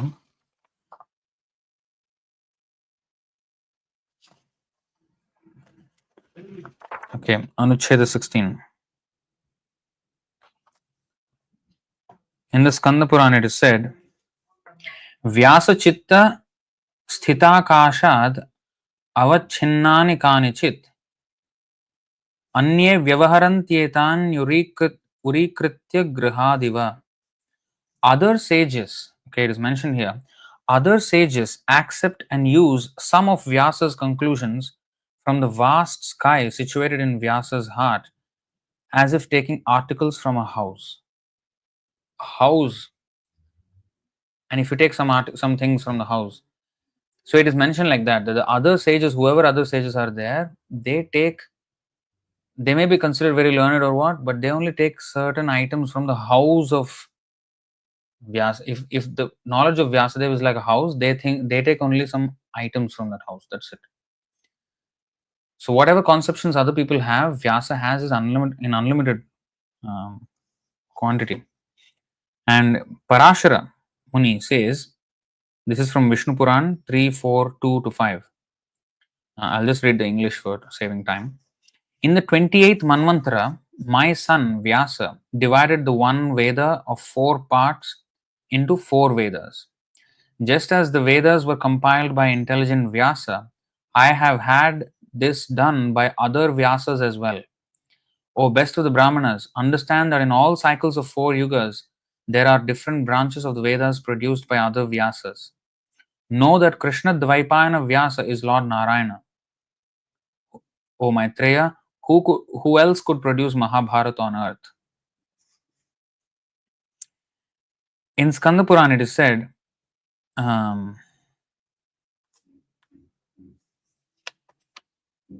okay, this is one thing. Okay, it is said in the Naradiya Puran, Vedarthad adhikam manye puranartham varanane Vedaha pratishtitaha sarve purane natra samshayah. Puranam Puranam anyatha kritva tiryag yonim avapnuyat sudantopi sushantopi nagatim kvachidapnuyat. Okay, this is not um,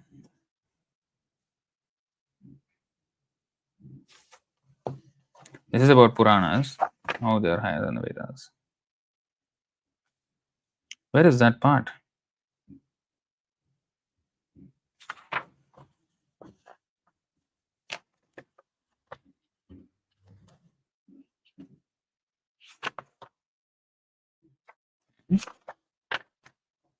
It is specifically mentioned that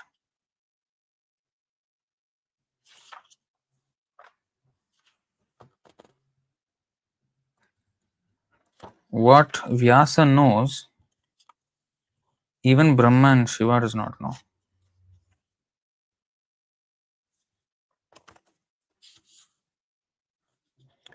Okay, in the Baladev Vidyabhushan's commentary, it is mentioned the knowledge of Vyasa is a great sky. Knowledge belonging to others is a small part of his knowledge, like small pieces of sky.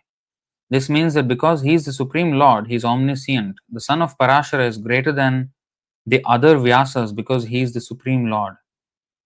The Skanda Puran quote shows clearly that Parashara's son is the Supreme Lord.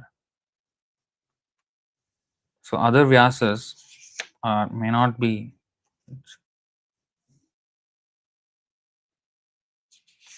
Anyway, I think there is another place where this is mentioned again, that he has that. Anyway, okay, so going back, so these are the experiences of, so by Vyasa's mercy, Vyasa could see everything, and Sanjaya was the disciple of Vyasa, and Sanjaya was now instructing Dhritarashtra. So in this way, parampara system. So Sanjaya could also see, the Vyasadeva could also see, Arjuna could see. And he is telling us in a way that we can understand Shakha Chandra Nyaya by using the thousands of suns example. Divi Surya Sahasrasya Ekam Yugapad Uthitaha. Ekad or Ekam? Bhavet, sorry. Divi Surya Sahasrasya Bhaved Yugapad Uthita Yadi Bhaha Sadrashi Sasya. So, okay. Next. तत्रैकस्थं जगत्कृत्स्नं प्रविभक्तम् अनेकधा अपश्यद् देवदेवस्य शरीरे पाण्डवस्तदा.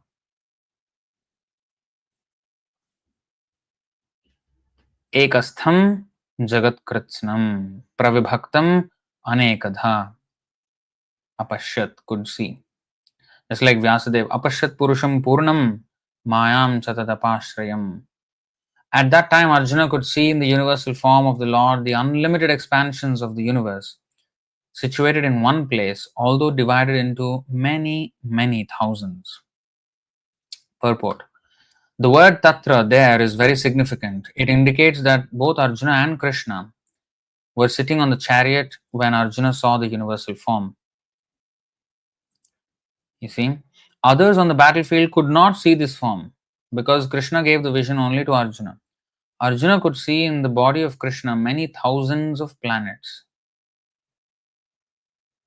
As we learn from Vedic scriptures, there are many universes and many planets. Some of them are made of earth, some are made of gold, some are made of jewels, some are very great, some are not so great, etc. Sitting on his chariot, Arjuna could see all these, but no one could understand what was going on between Arjuna and Krishna. See?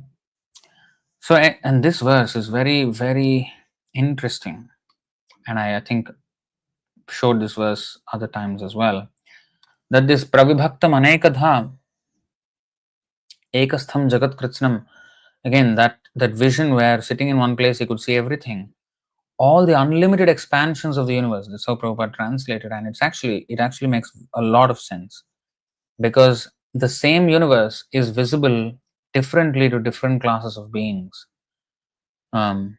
For an animal,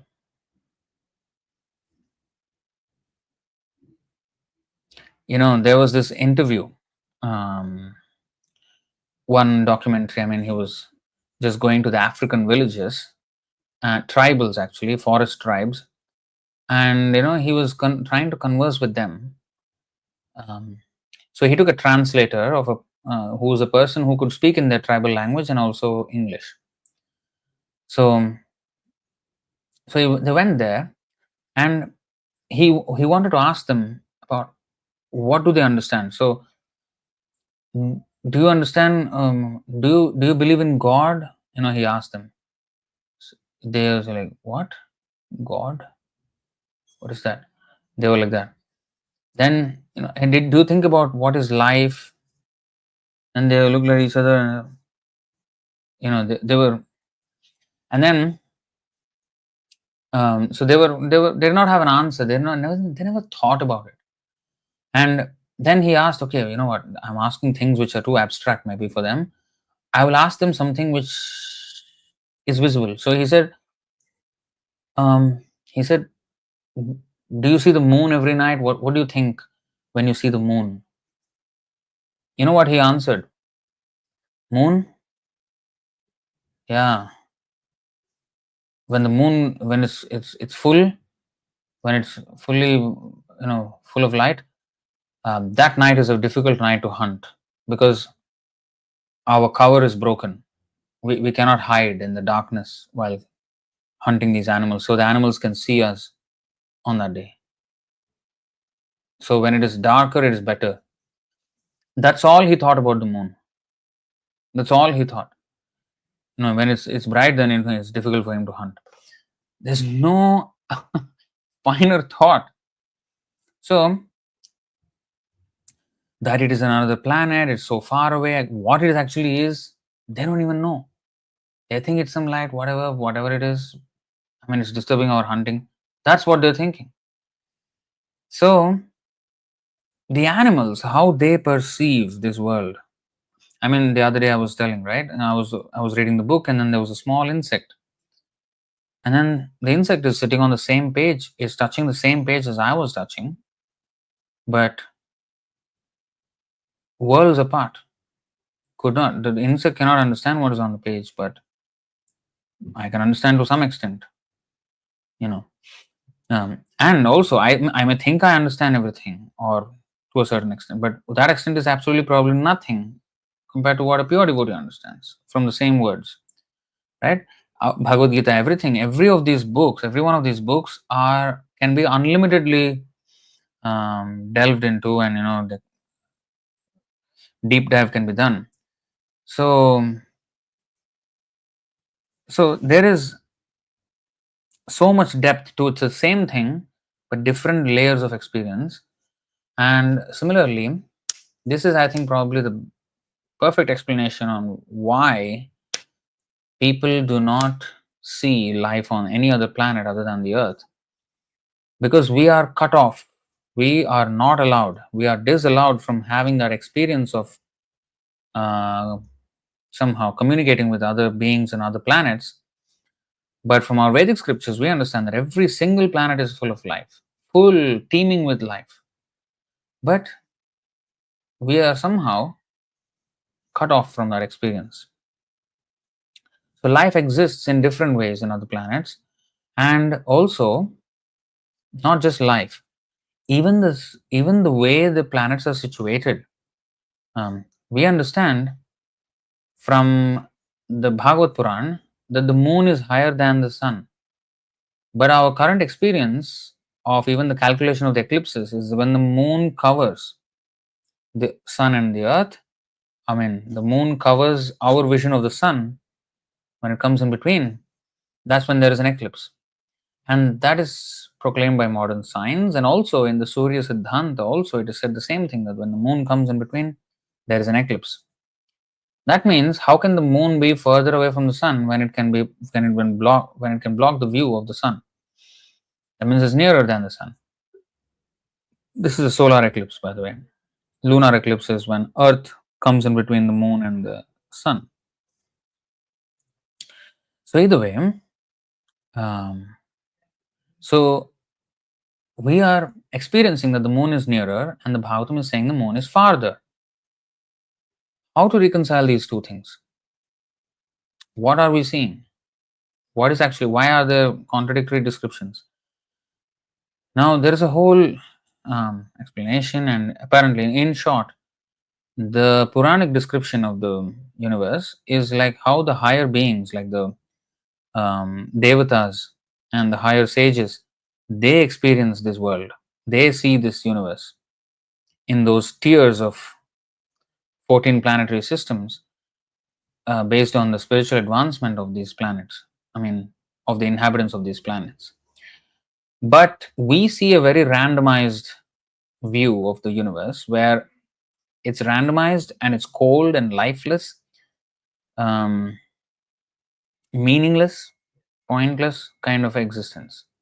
There's absolutely, we think there's no life and there's no reason, there is nothing, just things are existing, and we are accidentally a life uh, um, filled planet called the earth, and others are just barren, and there is nothing they are finding there, you see.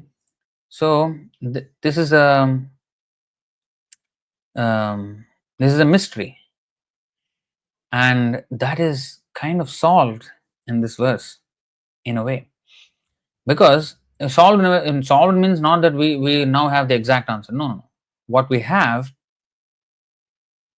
is information that the same universe can be differently, very differently perceived. And I gave you the example of that tribal man, because he perceives this world and the moon and whatever very differently compared to what we would perceive. Um, we understand, especially those who are informed on the Vedic, um, knowledge. They also know one of the six Vedangas are Jyotisha. Jyotisha is astrology. We also know astrological influences of these planets on people here.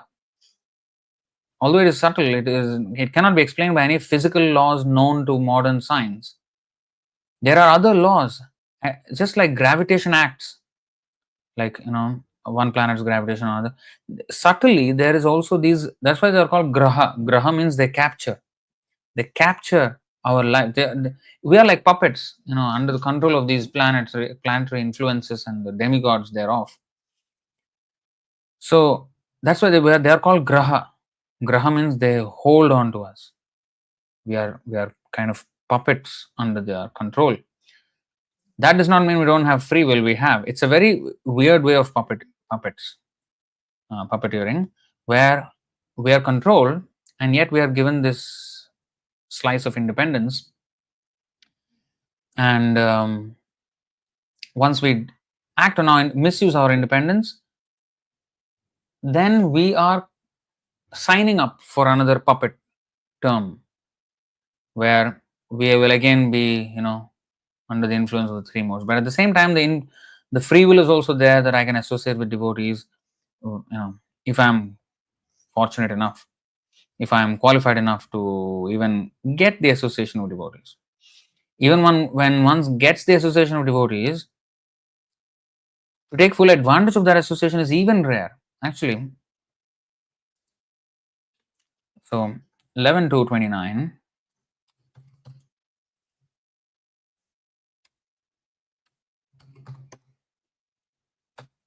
दुर्लभो मानुषो देहो देहिनां क्षणभंगुरः तत्रापि दुर्लभम मन्ये Vaikuntha प्रियदर्शनम.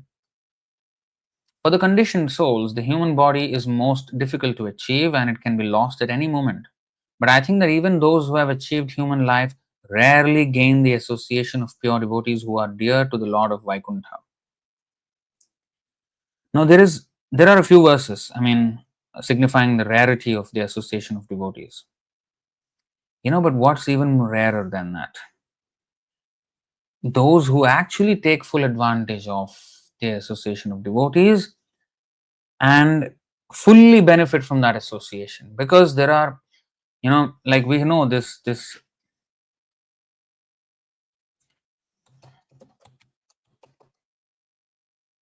You see this thing? 12:10 Adi. Acharya mata jay shay mata sar. Tara agya laghi chale shaita asar. The order of the spiritual master is the active principle in spiritual life. Anyone who disobeys the order of the spiritual master immediately becomes useless. So there are two kinds. One who follow the order of the spiritual master, one who don't. The ones who don't, do not. So according to the degree of how much we follow the order, that much we make advancement. So otherwise we become progressively and proportionately useless. So you see, you can read the purports actually very. You see this. प्रथमेट एकमत आचार्यर गण पाछे द्विमत होइलो दैवेर कारण. At first, all the followers of Advaita Acharya shared a single opinion, but later they followed two different opinions as ordained by Providence. So this is how Sakale Neha Mahata Yogo Nashtaha Parantapa. Although this Parampara Praptam, Evam Parampara Praptam. So through Parampara system, through the Guru coming in the Parampara, this knowledge is handed down. But when I do not become a follower of that knowledge properly, and when I distort it in communicating it to the next, then I am breaking the chain. I am becoming responsible for breaking the chain. And this is where, although the association of devotees is rare, the actual person who really follows and makes full advancement by the association is absolutely rare of the absolute rare. Because how many people actually become pure devotees? How many? How many of us are kind of relaxed in this journey, not taking it seriously, not taking it as seriously as we can? We're not saying that we should take it as seriously as Prahlad Maharaj. Of course, that is the standard. At this moment, we are completely unable to do something like that. But we are not even doing it to our limit that we can.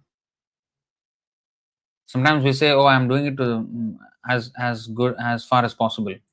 Are we though? As far as possible is a strong word, because possible, what is possible? There are many things which are possible, but we don't do. Like reading, for example, 1 hour a day is something which is possible. Everybody can do, but we don't. So, are we trying as far as possible? Maybe not. So, according to the degree of our following, one makes advancement. I think the other day, Rajeshwari Mataji was sharing something, right? There is something that was shared about Diksha. One second, let me.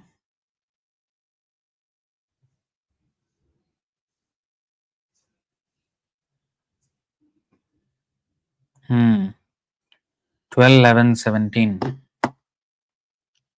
I should note this down actually.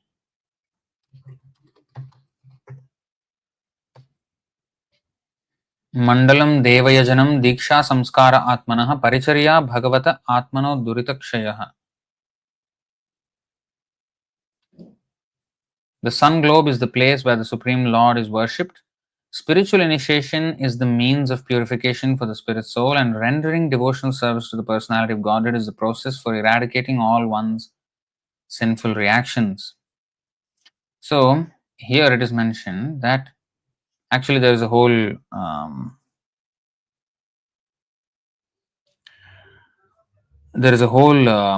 article by Bhakti Siddhanta Saraswati Thakur about initiation into spiritual life, which I mentioned. I think I did a video on a lecture on that,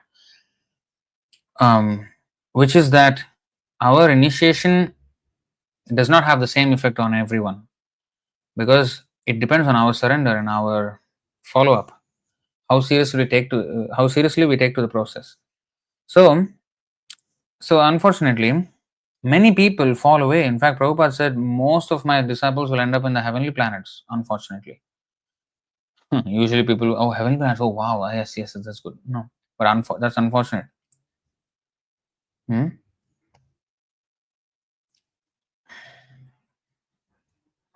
And Prabhupada talks so much about his Gaudiya Math, his Bhaktisiddhanta Saraswati Thakur's institution, how all of them became useless. Only Prabhupada was the useful devotee, disciple of Bhaktisiddhanta Saraswati Thakur. The rest of them did not execute his order. So you see, the vast majority of even a pure devotee's disciples, or almost all of them, fall under the category of not following strictly, falling down, deviating, independently concocting their own opinions. Some of the disciples strictly accepted the orders of the Acharya and others deviated, independently concocting their own opinions under the spell of Daivi Maya. So it depends on how we take to the process, how seriously we take to the process. And the next one, you see, the order of the spiritual master is the active principle in spiritual life. Anyone who disobeys the order of the spiritual master immediately becomes useless. Useful devotees, useless devotees. Paddy is mixed with straw at first, and one must fan it to separate the paddy from the straw. So, in this way, we should understand that it is very, very rare to actually follow the full thing.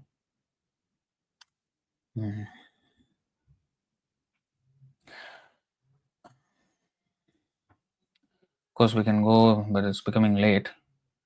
So, there's many expansions of the universe, and under which one can have many different experiences all at the same time is very much possible. And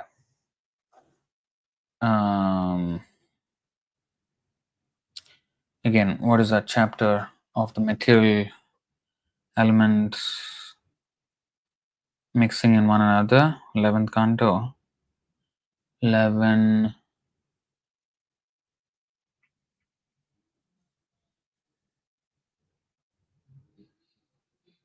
Three.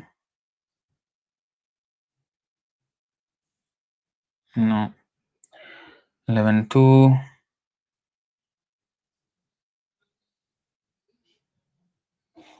No. Somewhere. I might have. I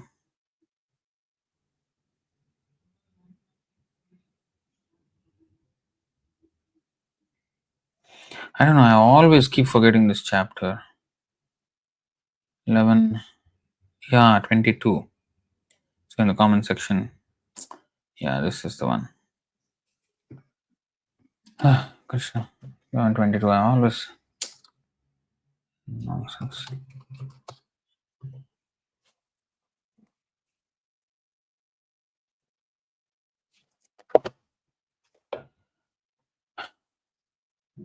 Shri भगवान उवाच युक्तं च सन्ति सर्वत्र भाषन्ते ब्राह्मणा यथा मायां मदीयाम् उद्गृह्य वदतां किं नु दुर्घटम्. Lord Krishna replied, because all material elements are present everywhere, it is reasonable that different learned brahmanas have analyzed them in different ways. All such philosophers spoke under the shelter of my mystic potency, and thus they could say anything without contradicting the truth. So this is the thing, without contradicting. So the modern scientists explain it in one way, the Vedic Puranic adherents explain it in one way, Siddhantic adherents explain it in another way, those who are practitioners of Surya Siddhanta understanding, and those who read the Puranas explain it in another way. So everyone is explaining in their own way. None of them are wrong. Like for example, the perfect example, in the Bhakti Rasamrita Sindhu, there is a description of how Krishna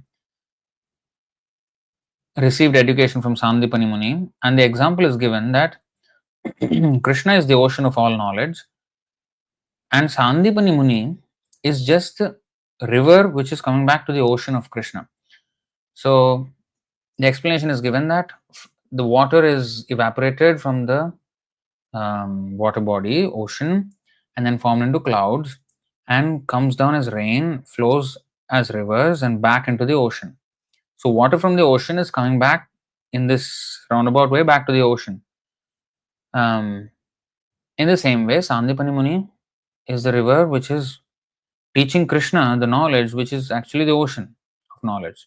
That's the source of knowledge, but it is coming back to the source. So, in that way, it is explained. So, what I noticed there is, of course, it's a beautiful explanation on how Krishna can become a student. But also, the explanation is that this explanation of how the water cycle is going on, evaporation and condensation and flowing and back into the ocean, this is how modern science explains rains and all these phenomena, natural phenomena. But then we have, so that is also kind of corroborated in this example of how Sandipani Muni became the teacher of Krishna, right? That's the modern understanding, scientific understanding of water cycle. But then we have also the other explanation where Indra is the controller of rain and the lightning and thunderbolt, and he has these different clouds. The Samvartaka cloud is the final cloud which comes at the time of universal devastation. So there are different clouds for different kinds of rainfall. That does not appear very logical to us because we can't see that. We can see this evaporation thing. But then, if Vedas gave this example of Sandipani Muni, the evaporation example, the water cycle, the known water cycle example, and also the thing that Indra is in charge of the rainfall and everything, that means both are correct. The modern science's version is also correct. The Vedic version is also correct. They do not contradict the truth, like this verse says here. They do not contradict the truth. At the same time, they are saying it in different ways, and both ways are correct. So this is what I'm trying to get at, and this is how I wanted to explain as well the entire cosmology of the Vedic and the Puranic, Siddhantic, and modern cosmology. So sometimes, but the conclusion, the difference lies especially in the conclusion of all this knowledge. Every other way than the Vedic way, whether it's Siddhantic or Puranic, it comes under the Vedic way. And unless we understand it through the Acharyas, we cannot fully appreciate even the contradictions in the Vedas. In fact, these two look very contradictory. The earth is, moon is nearer than the sun, moon is farther than the sun. But if both are possible, and with Krishna anything is possible, and if both are possible, that opens up a whole new magic that Krishna is doing, which is the illusion. It only glorifies Krishna more, that he can do this, that the same thing can be near and far at the same time. You see, I found a beautiful verse in the Laghu Bhagavatamrita. I'll just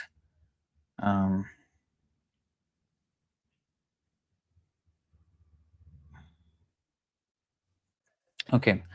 This is Laghu Bhagavatamrita, chapter 5, text 327. Okay. It says, Yatah Shri Kaurme, means in the Kurma Puran.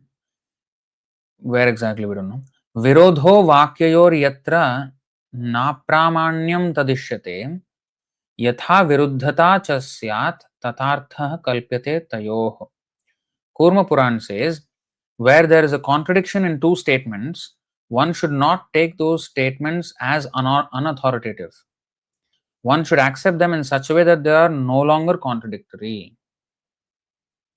So the only way near and far can at the same time be non-contradictory is this today's verse 11:13. Pravibhaktam anekadha. Unlimited expansions of the universe, different ways it can be perceived. the Asuric perception, the Daivic perception of the universe, because Mayadanav received the knowledge from Surya Bhagavan, Surya Narayana, and because Mayadanav was one of the demons, and the Surya Siddhanta is actually that science which were communicated by Surya Bhagavan to Mayadanav.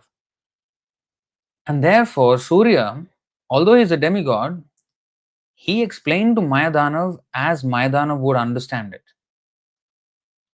He did not explain to him in a way that he wouldn't understand. So for Mayadanav, this description of this moon being nearer, which is how we kind of modern scientists also say it, that is a more demoniac or lower planetary systems, inhabitants of the lower planets, they see it like that. And we also see this random universe filled with random location of stars or whatever. We see some constellations and whatever.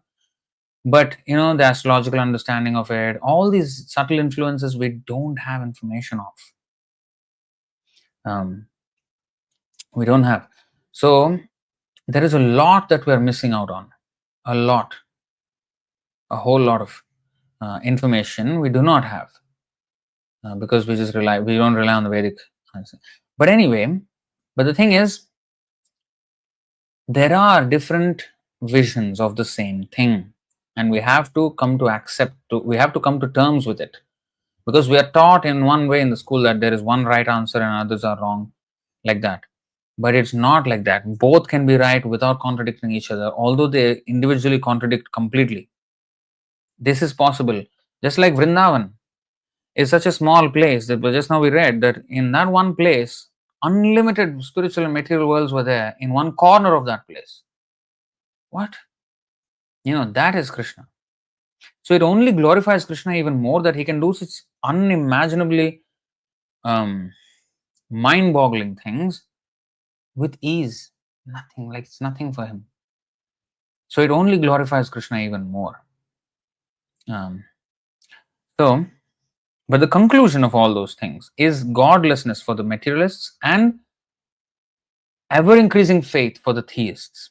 When we see contradiction in the description of cosmology, for the materialists who don't have faith in God, see, this is what kind of Vedic scriptures are these? One saying this way, one saying that way, is like totally horrible. We should not consult these things. Don't waste your time with religion. Come to science. So that is atheistic conclusion. He is the devotee. He sees these two things. Wow, Krishna can do both at the same time. And this verse 11:13 is a perfect example of that. I mean, there is a lot of implication of this particular verse, which I really find is very, very illuminating, because this one verse can answer many of these contradictions. See, unlimited expansions of the universe situated in one place, although divided into many, many thousands, saying in one place. So again, how can in one place we can see everything? What kind of a vantage point is that? But Krishna can do that. Similarly, Krishna can bring all the material spiritual worlds in one corner of Vrindavan, which is a materially limited space. Unlimited cowherd boyfriends, and each boyfriend having unlimited cows. How is this possible? How is this possible? So, but it's possible for Krishna. It's contradictory. It doesn't make sense. But for Krishna, he can do it. That's Krishna. So, for the theists, it increases the faith in Krishna. Oh wow, only Krishna can do. Just like the Shuchi and the Muchi, the Brahman and the cobbler. When he heard that, the cobbler heard that, elephant was being threaded through the eye of the needle by Narayana, he just started dancing. Wow, this only the Lord can do this. In fact, there is an example so like that. The tree comes from a seed. A big tree comes from a small seed. So he put the whole tree in that one seed. Not only one tree he put, each tree has many thousands of seeds. And each seed has the potency of another tree, which thousands and thousands. So it's like unlimited trees in the future and for posterity is in the. So a seed contains the potency of not one tree, but infinitely exponential trees, number of trees, just that one seed. Because one seed, one tree. One tree, millions of seeds. Each seed, another tree. Each tree, millions of seeds. So it's exponential. So That much potency Krishna has. He's just separating it by time, because seed will take some time to fructify and then become a fruit, tree and everything, and fructify and then produce seed and then back into trees and everything. But so the time separation doesn't make it seem like a very mystical thing, but actually it's a mystic power that he can put big things inside a very small thing. Um, so he just separated it by time, but he can do it without that time factor, everything in that one place, without space factor. So we cannot imagine these things, but it just gives us the idea of how powerful the Lord is. That he can do it without the limitations of time and space, and he can just do it all at once and all in one place. Like the Rasa dance, Rasa Leela happened for one night of Brahma, but he fit it within the one night of Earth. How? Then that's the Lord Achintya. Okay, I think I will stop it here. 6936 explains contradictions. Okay, let's go to 6936. So we'll take any questions and any comments on the comment section here. 6936. 6936.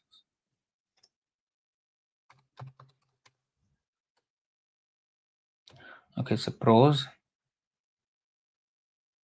O Supreme Personality of Godhead, all contradictions can be reconciled in you.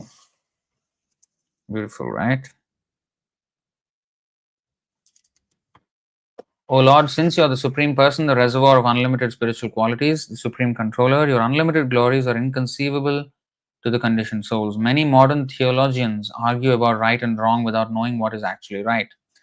Their arguments are always false and their judgments inconclusive because they have no authorized evidence with which to gain knowledge of you. Because their minds are agitated by scriptures containing false conclusions, they are unable to understand the truth concerning you. Furthermore, because of polluted eagerness to arrive at the right conclusion, their theories are incapable of revealing you who are transcendental to their material conceptions. Wow, this is beautiful verse. Not verse, prose. Anuchhed, basically. You are one without a second, and therefore in you contradictions like doing and not doing, happiness and distress are not contradictory. Your potency is so great that it can do and undo anything as you like. With the help of that potency, what is impossible for you? Since there is no duality in your constitutional position, you can do everything by the influence of your energy. Wow, this is amazing. 6936.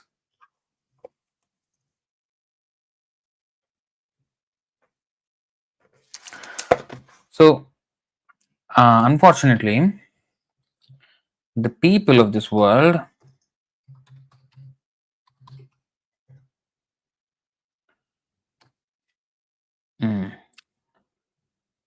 यच्छक्तयो वदतां वादिनां वै विवादसंवादभुवो भवन्ति कुर्वन्ति चैषां मुहुरात्ममोहं तस्मै नमोऽनन्तगुणाय भूम्ने. Let me offer my respectful obeisances unto the all-pervading Supreme Personality of Godhead, who possesses unlimited transcendental qualities, acting from within the cause of the hearts of all philosophers, who propagate various views. He causes them to forget their own souls, while sometimes agreeing and sometimes disagreeing among themselves. Thus, he creates within this material world a situation in which they are unable to come to a conclusion. I offer my obeisances unto him. I wanted to show something else actually.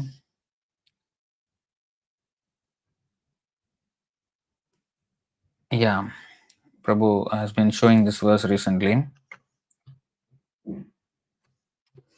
1087:25. जनिमसतः सतो मृतिमुतात्मनि ये च भिदां विपणमृतं स्मरन्त्युपदिशन्ति त आरुपितैः त्रिगुणमयः पुमानिति भिदायदबोधकृता त्वयि न ततः परत्र स भवेदवबोधरसे. Supposed authorities who declare that matter is the origin of existence. See, that the permanent qualities of the soul can be destroyed, that the self is compounded of separate aspects of spirit and matter, or that material transactions constitute reality, All such authorities base their teachings on mistaken ideas that hide the truth. The dualistic conception that the living entity is produced from the three modes of nature is simply a product of ignorance. Such a conception has no real basis in you, for you are transcendental to all illusion and always enjoy perfect, total awareness.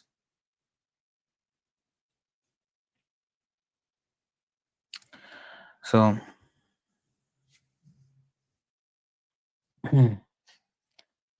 so these are some of the things. Let's go to anything else. 1086, 44.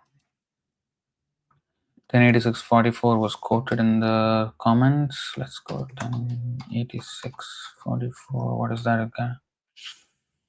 नाद्यनो दर्शनं प्राप्तः परं परमपुरुषः यर्हीदं शक्तिभिः सृष्ट्वा प्रविष्टो ह्यात्मसत्तया.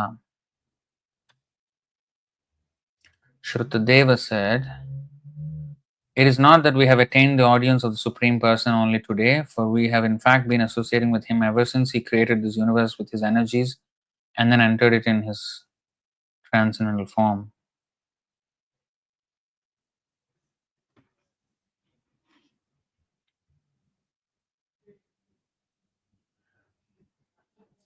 Ten 29.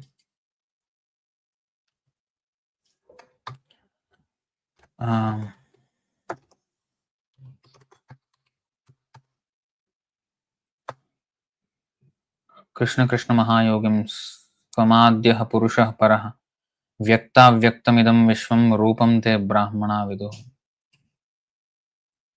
O Lord Krishna, your opulent mysticism is inconceivable. You are the supreme original person, the cause of all causes, immediate and remote, and you are beyond this material creation. Learned Brahmanas know on the basis of the Vedic statement Sarvam Khalvidam Brahma that you are everything, and that this cosmic manifestation in its gross and subtle aspects is your form.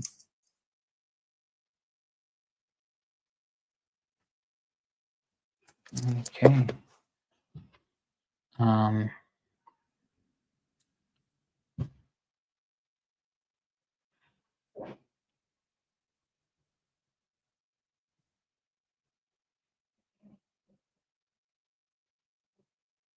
Sabija Yoga 328:34 purport 328:34.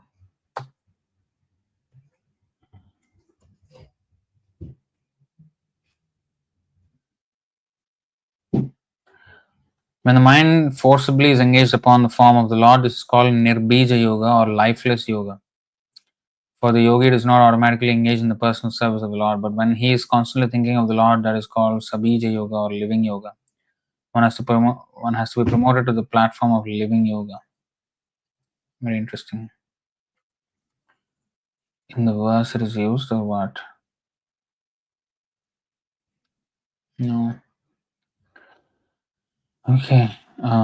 So I think I will stop it here. जय श्रीमद् भगवद गीता की जय, श्रील प्रभुपाद की जय, निताय गौर प्रेमानंदे, हरि हरि बोल, हरे कृष्ण.